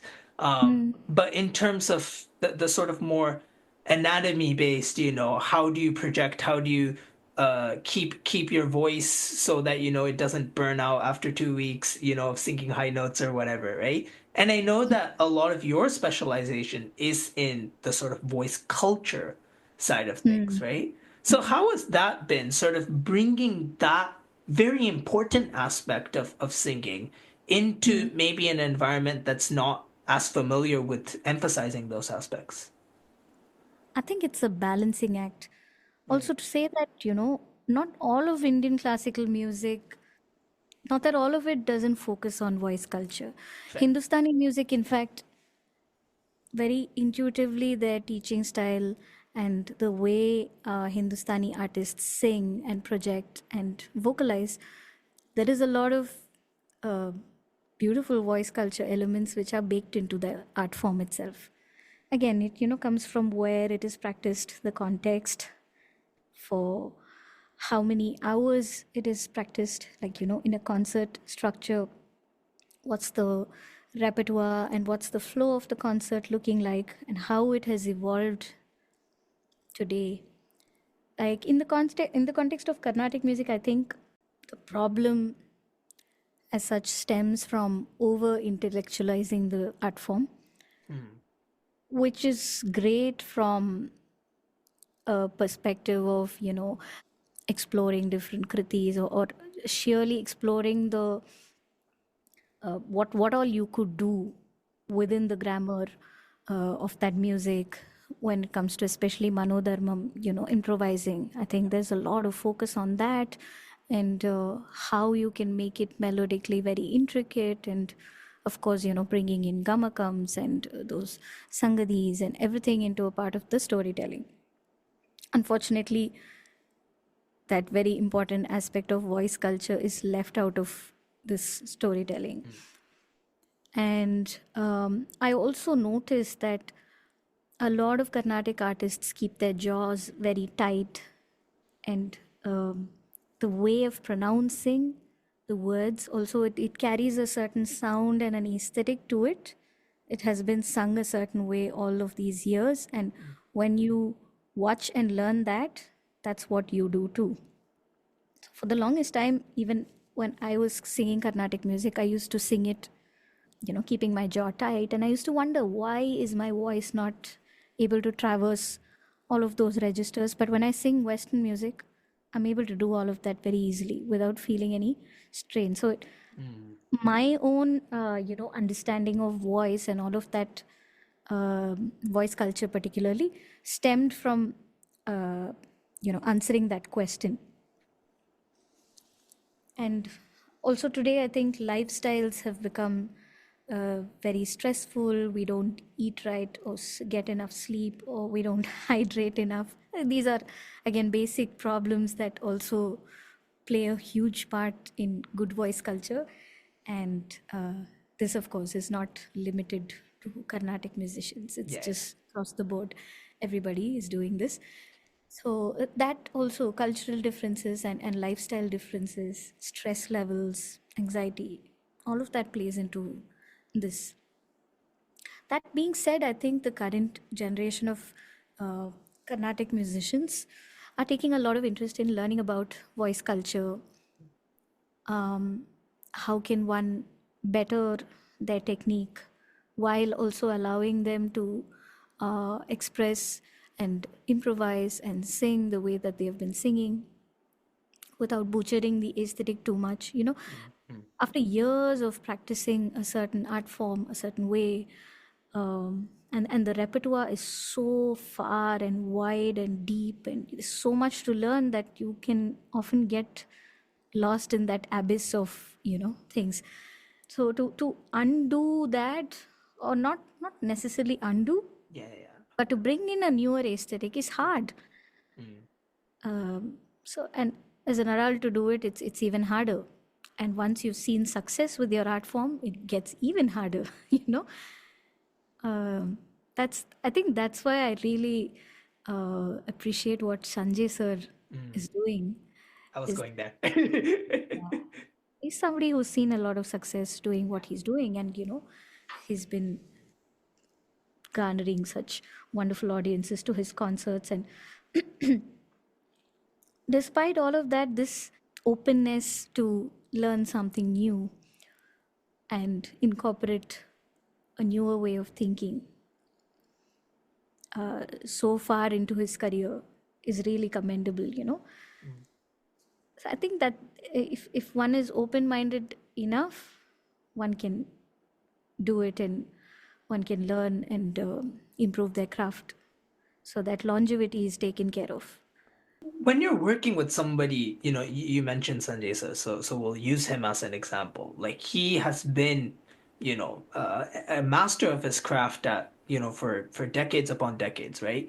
Hmm. And when you're bringing sort of your learnings and your knowledge to someone who has done something so well for so long, is it difficult in any way to sort of, because they're used to doing some, as you said, they've seen success and they've done something their way, and then you're coming in, with something, they may have not even thought about, or something they sort of would have taken for granted, right? How you use the voice, how you project, things like that. How difficult is it, to sort of, I don't want to use the word unlearn, but to sort of reconfigure the voice to the healthier ways that you're able to teach, especially for somebody who has been so successful doing it their way for so long. Interesting question. And I think I would like to say that more than looking at it as a difficulty or how easy it is to reconfigure the way of singing, it's more about being with them on that journey. That journey can take however long, it really varies from person to person. Right. And are you singing better after a certain period of time than before? Is the student taking any value out of what you're saying rather than feeling condescended or intimidated? That needs to be the focus, I think. And this is I'm answering it very generically, but I think it applies to any kind of teaching.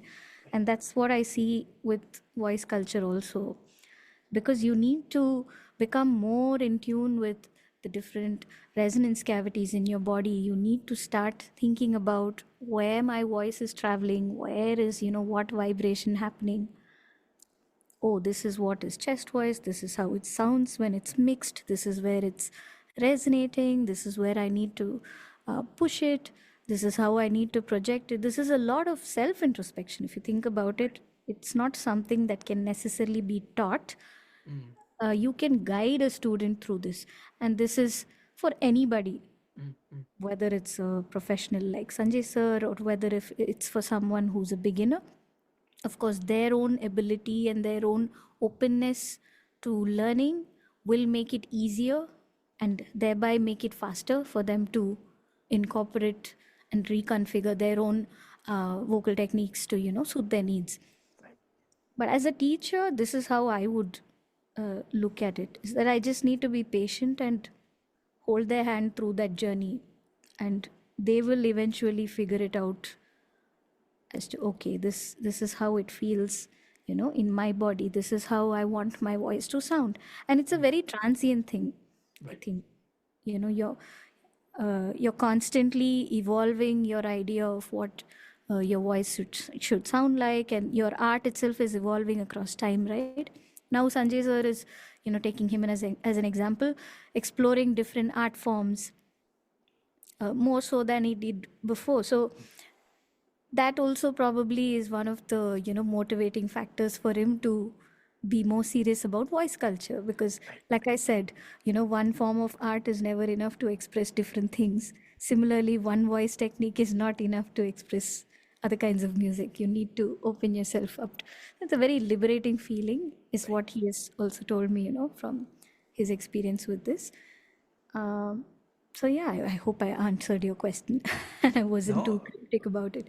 no, absolutely. I mean, it's so fascinating to hear this because, again, sort of bringing you back to a bit of my upbringing, like whenever I'd go for these like more Western classical stuff, all the singing would be, sing from your diaphragm and, you should feel this thing here and feel this thing here. And then suddenly in Carnatic, there'd be none of that.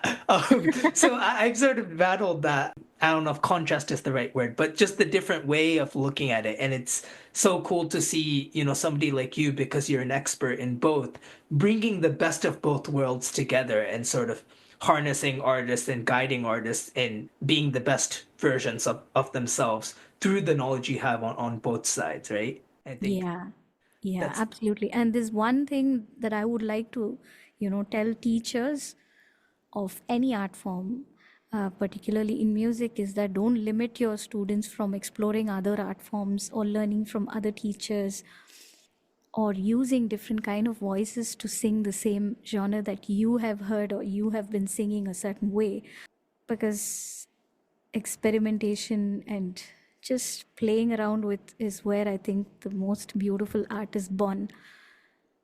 So, yeah, I think that to allow your student to be free and do what they want and just hold their hand through that process, I think that's the best thing that a teacher can do. absolutely. I Mm. think that's a great way to sum up what you've been doing, and hopefully, what other people can do in their own sort of musical journeys, and as they guide the next generation of musicians or even just music enthusiasts. And Mm. as we're talking about experimentation and bringing genres together, experimenting and finding new sounds and things like that. You're doing a million things, and we didn't even touch upon like 10% of it, but we've already gone for 2 hours. So I'll start to wrap this up and let you go so that I don't take too much of your time. But just let us know, like, what is it? You mentioned a couple of things, throughout this podcast as well. You're working on an opera, you have a film coming out. Tell us a little bit about what we can look forward to from you in the next few months and years. Oh, there's a lot to look forward to, both for me and hopefully for my audiences. Right. Maya Kuthu, it's some of my best work. I've really put my heart and soul into it. And it's an indie film, so I really had, it was the teacher that just let me be and let me do whatever I wanted to do. And that film was also a very beautifully written film. So it gave me a landscape to do so many quirky things with music. Let me just leave it at that. So, yes, Okay. Leaving it I leaving it really look open-ended. forward to, yeah, leaving it there. I really look forward to hearing what, everybody would say about Maya Kuthu. I think it's truly, one of my most authentic expressions of my music. And I'm also working on a couple of Bollywood projects, one for which I was creating the item song. I'm not signed on to that project yet, but let's see, fingers crossed. There's the other one, which is a very beautiful project with Shad Ali and the legendary Muzaffar Ali. So it's a project which is based in Kashmir. The landscape is Kashmir and all of those icy mountains, and there's a beautiful exploration of the relationship between a dad and a son. And it's called Zuni.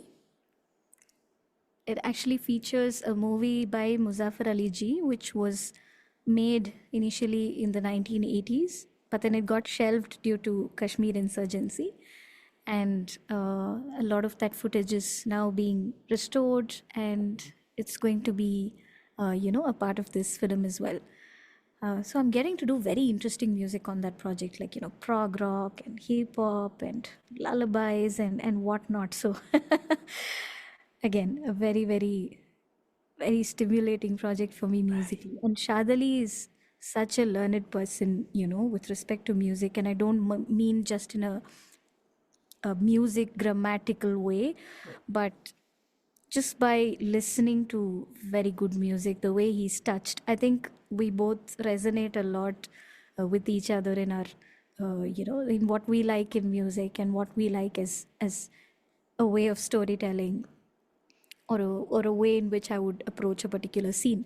So it's been so nice to work on that project, to say the least. And I hopefully will soon be having my Telugu and Malayalam debut as well. Oh my gosh! Again, Wow. things that are in the pipeline. Um, but let's see. So these are the things that I'm looking forward to over the next few months. Lovely. That's lots of very different and seemingly very sort of new and innovative projects that you're working on. So can't wait to hear the product of all of that.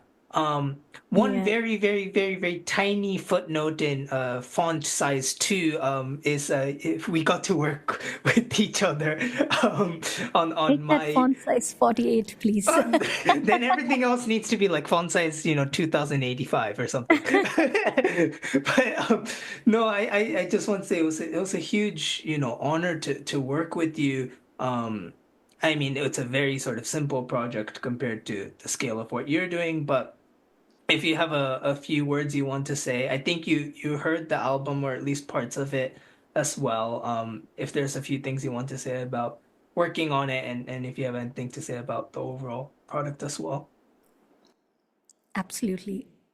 I mean, straight off the bat, I can say that you're somebody who has spent a lot of time immersing themselves in different kinds of music. And you've spent a lot of time appreciating and catching the nuances of different styles of music. And that really reflects in your album as well. And I'm so thankful and so honored to work with a composer like you. I think you have such great potential, and you are definitely going to be a composer that the world speaks about. Oh my So gosh, that's a bit much, but thank you.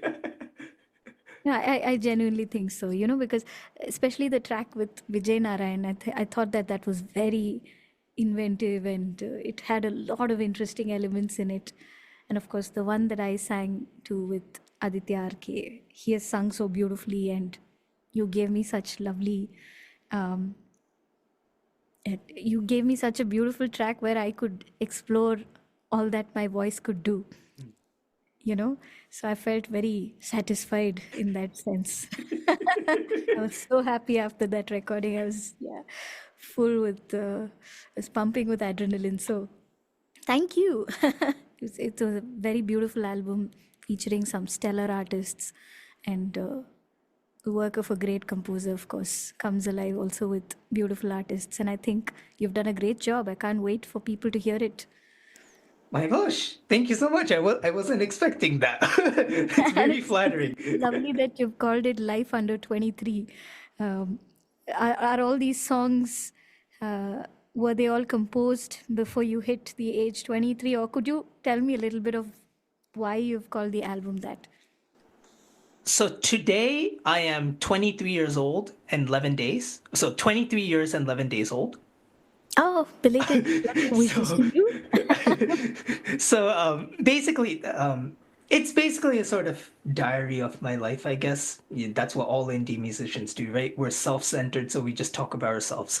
But I tried to sort of split my life into a couple of different stages and do a song that sort of reflected each stage. I'm 23 years old right now, so it made sense. Life until 23.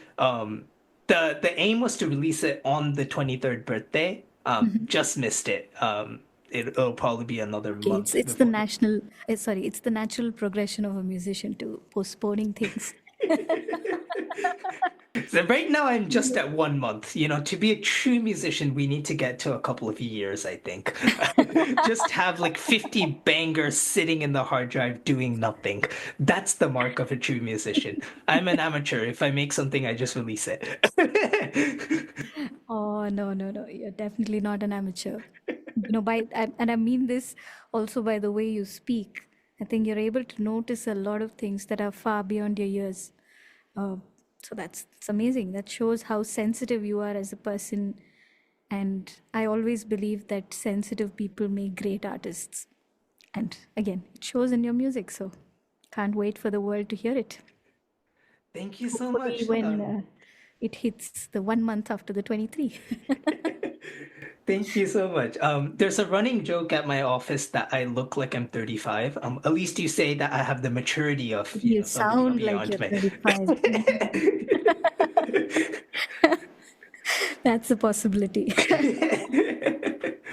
So yeah, bad jokes aside, thank you so much again. It's a real privilege getting to record you. I have to be honest, I did struggle a little bit to when I was sort of thinking about the song. I was like, I need a voice that has the sort of melodic tones, yet can bring out the real powerful, almost sort of Celine Dion type, you know, that expression. And I was really thinking, who could do that? And then I think I was just scrolling on Instagram one day and just came across your name. I was like, who else? Was Nesa Maruma a reason? How did I miss that? Okay, I was about to end the podcast, but I'm going to talk about that. Okay, I went off script by like 10 minutes into the podcast, so I missed that. I will say, so just some background.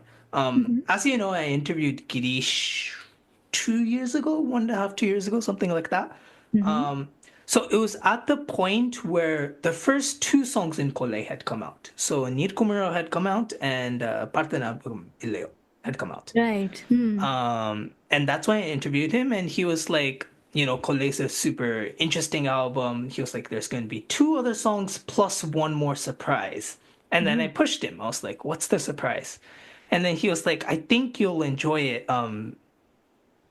And he said it's an opera. He didn't mention what song. He just said opera, so I thought it was going to be some sort of original opera piece. And I was like, oh my gosh, I've grown up with With opera music. music, with choral music, and I think I mentioned Nessun Dorma, and I don't remember the context I mentioned it in, but I have a very vivid memory of mentioning that song What a because when coincidence. Nessun Dorma came, and he didn't say anything when I mentioned Nessun Dorma. And then Nessun Dorma comes out. I'm like, you sneaky, sneaky person. I mentioned Nessun Dorma and you don't say anything. Oh, wow. That's so cool. Yeah, and because anyone who's been in even a little bit in the world of Western classical, obviously, I don't know if you've seen. There's a video of the Vincero line at the end. It's like the Mm. big climax, Mm. and there's a video of like a compilation of like 50 different singers just singing Vincero. Oh, yeah.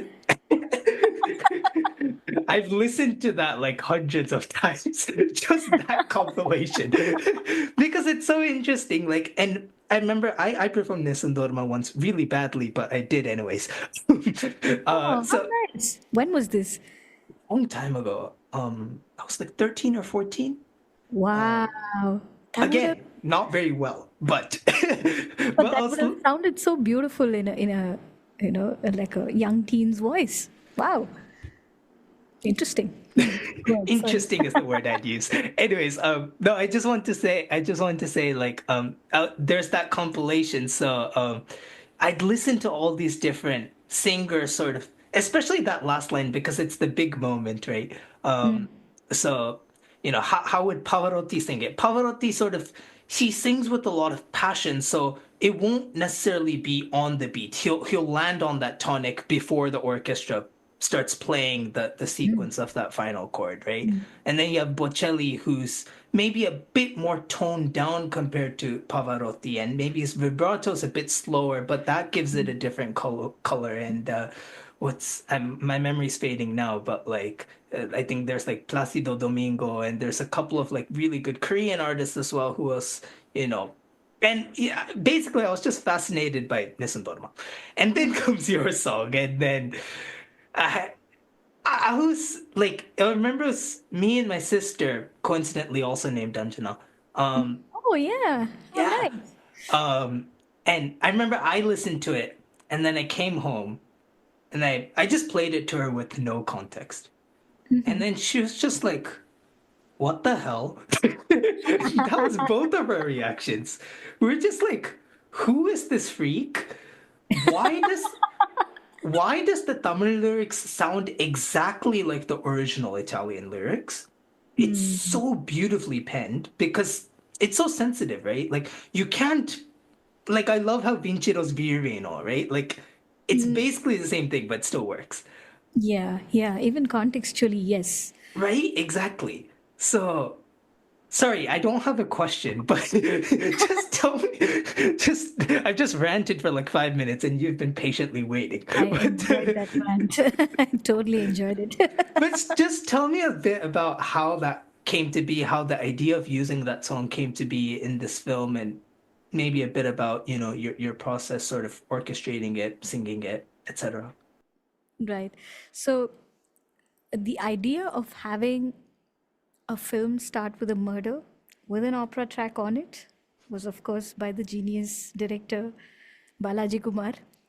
Was his idea to have, this opera sort of very theatrical, dramatic opera piece over a murder scene. And yeah, Nesan Dorma is one of the most dramatic opera arias we've all heard, and we've heard so many different versions of it, like you said. So it was only natural that, we picked this particular aria. And he had listened to, I fail to remember the artist's name, but a little girl singing this on a talent show. I think it was America's Got Talent, or yeah. And he wanted a female to render the song. And that's when Girish spoke to me, and he was like, I want you to meet Balaji Kumar. Your time has come. You have arrived. Yeah. And we met, and then we were, nerding about Western music and a lot of things. There are a lot of Spanish influences as well in this particular album. So we were talking about all of that, and he mentioned that, what, I want to have this in Tamil. And initially I was like, I don't know how that'll work, because I'm not sure if Yeah. this art form really lends itself to, if Tamil lyrics can fit into this, and will it sound like how it's meant to sound. So I was very curious by this whole idea and mulling it in my head. And um, of course, the other genius who came aboard was Mohan Raj, who wrote the lyrics of Nesam Maruma. And what was most interesting for me, during the conceptualization of all of this, and also during the lyric writing process, was that opera music is very reliant on its vowels, right? Because a lot of those very dramatic elements, and a lot of the aesthetics of that art form is built around how you sing the vowels and how you shape your mouth. So, can we write lyrics that will sound like Tamil? People should be able to understand it and also stay true to the art form's, vocalizing sensibilities and other aesthetics. So, this was the challenge, or not the challenge, but I would say this was kind of the brief that we were working with. So, I wrote some dummy lyrics, which a lot of it ended up in the track. Oh my later. gosh. That Kanal Kaattu Mandan. I remember, me and Harsha Vidyasagar was next to me Right. when I was doing this. I was just randomly singing some, lyrics, and then I was laughing my head off. What did I just sing, And things like that. So it was a very fun process to come up with this particular Tamil opera aria, which also was done for the first time in the Indian film industry. We've never had a regional opera before, so that was really special too. And with respect to the orchestration, so we had a particular composition of an orchestra for the project, and I had to work with those needs and with that particular set of artists in mind. The Prague Film Harmonic Orchestra played the music of Kolai, and yeah, they are. I think they're one of the best orchestras I've worked with. Very skilled players, and so we adapted the orchestration to have that impact while also using the composition of the orchestra that I was given. So yeah, that's how Nesam Maruma came about. And I remember, mapping a particular performance of this opera aria, the entire time code for it, the beat map I did, which looked like, basically ice crevices on Everest, maybe, literally. I even posted a joke about this, that it looks like I'm building a city's skyline with the with the tempo map. That's so true. It's so dynamic, and you need to match that with the orchestra as well, right? Yeah, so that was hell, but it was fun. I can imagine, right? Yeah, so how do we record this? How do we give them, cues? Because it's an entirely rubato piece. Right. So true. And we recorded the orchestra before we recorded my voice. So I had to later retrofit my singing onto the orchestra's, recording. So that was the No other way. challenge that. So I actually zoomed into the tempo map, and I was just following the arcs and hoping, praying to God that I'm going to hit. The atheist suddenly became a believer in that moment, just hoping that I'm going to hit the right points. My gosh, it did not sound like that. I can tell you that much. It did not sound because I know what it's like singing, trying to sing to a tempo map. It becomes very artificial. It did not. I mean, obviously, you're very, very accomplished singer, so you have done this a million times. But still, like, I mean, I just can't tell you, how blown away my whole family was, especially for me and my sister because we come from a choral context, and to Mm. see an Indian in an Indian film, that too with the composer I'd known by that point. Oh, it, thank you. That means a lot. I feel so yeah. special and nice. Thanks. And it's a pity because I don't think it quite reached the wider public. Like, I remember as soon as it came out, it was only like the YouTube auto-generated thing that came out first. I think released a video a bit later. Yeah. And then it would be like 6 views, 13 views, 19 views, and I knew that every single one of them was me. Because I was just playing on loop. Yeah, I think, to be honest, I feel like the track could have been promoted better, Mm, both by the label and, there's several reasons I think why it didn't maybe hit the numbers or whatever. But I don't think that speaks volumes for what it is. Like I said, we just had a lot of fun making that track, and it's something very new. So it's going to take a while for the audience to also warm up to that. It's unfamiliar territory for a lot of people. I mean, I've personally had people tell me that they loathe opera music. They can't stand that, mm. I'm singing so high, and that it hurts their ears. And I really appreciate and I understand that also, Right, because right, that right, can right. happen. So it's a matter of exposure to that art form also. So I think that's one other thing that I'm working on right now. Um, Another concert idea. And so me and one of the most talented jazz pianists I've met, Mike Del Ferro, he put together this opera meets jazz project, which he recorded with the Metropole Orchestra. And I'm sorry, I forget the soloist's name again. I'll look it up and tell you. But Okay. but it's a very, very beautifully done album. You should go and check it out on Spotify. Right.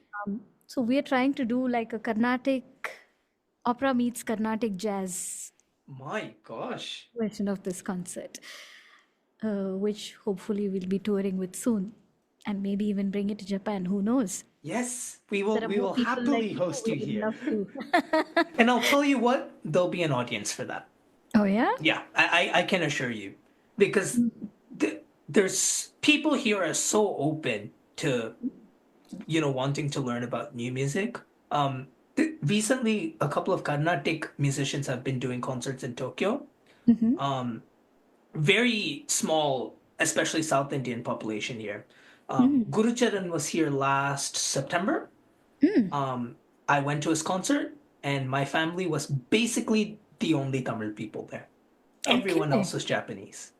Wow.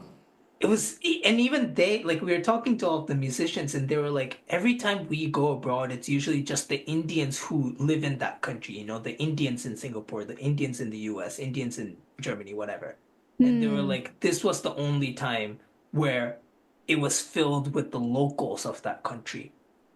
Wow, that's really saying something. Yeah. So I think if you bring something even more new, Mm. as long as we promote it the right way and we hit the right people, there will definitely be an audience for that. So I know you said it half jokingly, but we can also look at the half truth of that. I really do think there's Hope, potential. to because I've always been wanting to, and I soon do see myself, doing this in future as well, to bring together opera music with other forms of music that has really touched me. So I want to do like an opari and an opera. Aha! I I like want to that. do like an opera hip hop track. I want to Right. do different expressions of opera and see how it can sort of lend itself, into the other styles of composing, of vocalizing and everything. So Right. Just jump into that playground, just see what works and what doesn't, and yeah, right. absolutely. Oh, this is great. I love that. That sounds super fun. So yeah, please go on tour with that soon. And once you do it, we'll make sure to bring it to Japan. We will, for sure. Okay, pinky promise. All I would right. take Pinky Promises very seriously. I like that. All right. We've spent so much time just talking about your journey, and thank you so much for your time once again. I like to end my podcast with one final question, and I Mhm. ask this the exact same question to every single guest that comes on. And Okay. the final question is always, what's on your playlist? What's on my playlist? A lot of Miraz. They're a Kurdish band.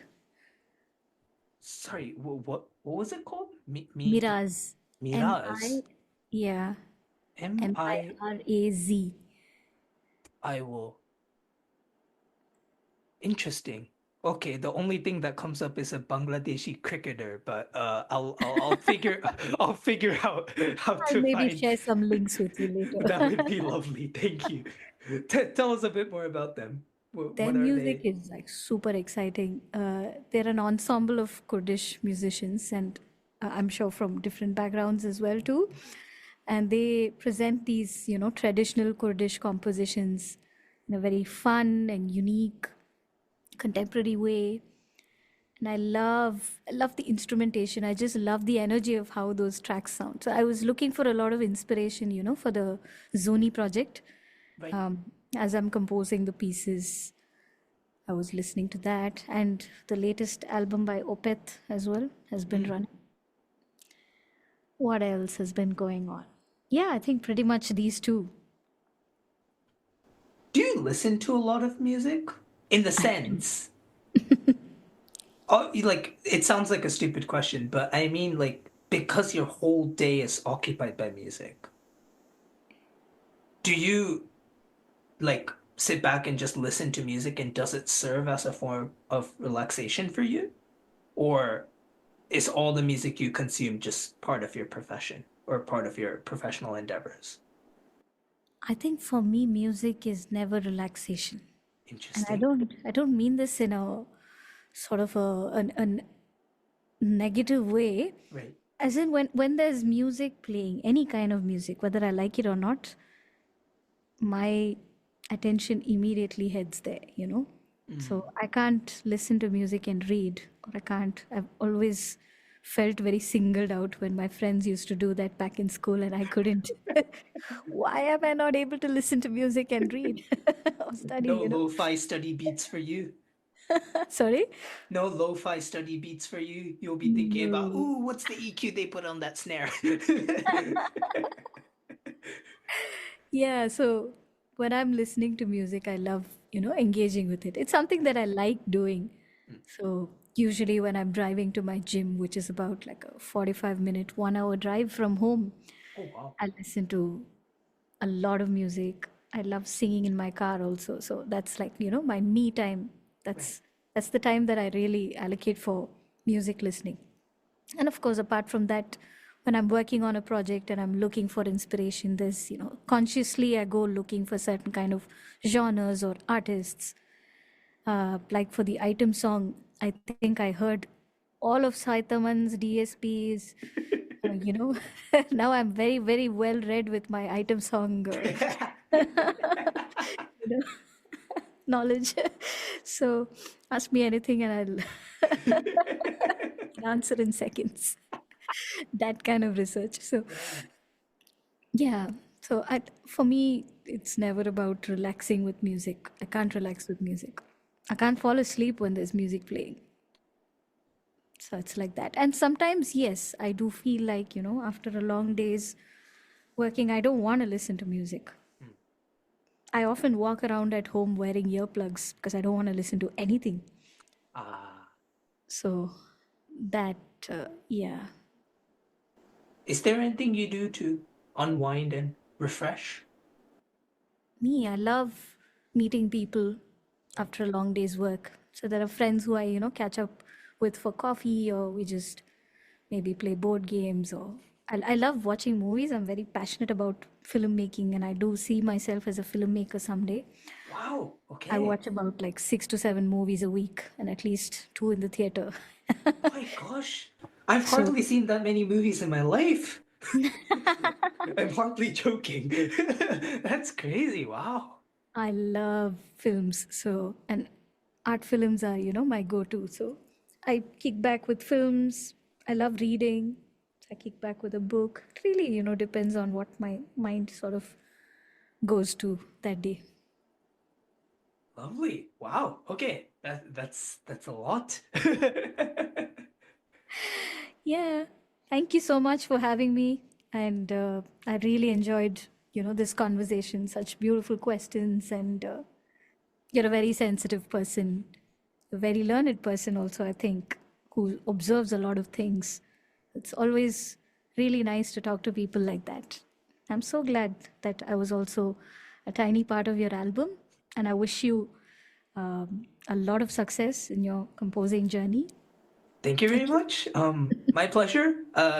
Just in case, for people listening, please, I like to say this at the end of the podcast, just, as a reminder, Anjana's, on all of the streaming platforms, YouTube, social media, all that. So please make sure to go follow her. You'll find all the links in the description. And yeah, make sure to follow her social media so first when her opera, jazz, Carnatic fusion performances go live. You should be the first to know. So in order to be the first to know, make sure to follow her on all of the platforms, and you'll be privy to enjoy all of these new musical experiences. And then after that, once it becomes popular and mainstream, you can flaunt to all of your friends that you were the first one to experience it.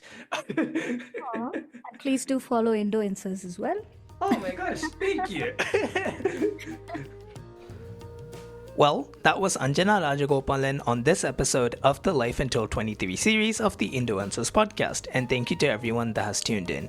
I'd really appreciate your support with my album, which you can find on all streaming platforms and on my YouTube channel with links in the description. Let us know what you thought of the songs, and if you like them, please do share them around with your family and friends. Thank you so much for all the love and support, and I'll see you next time.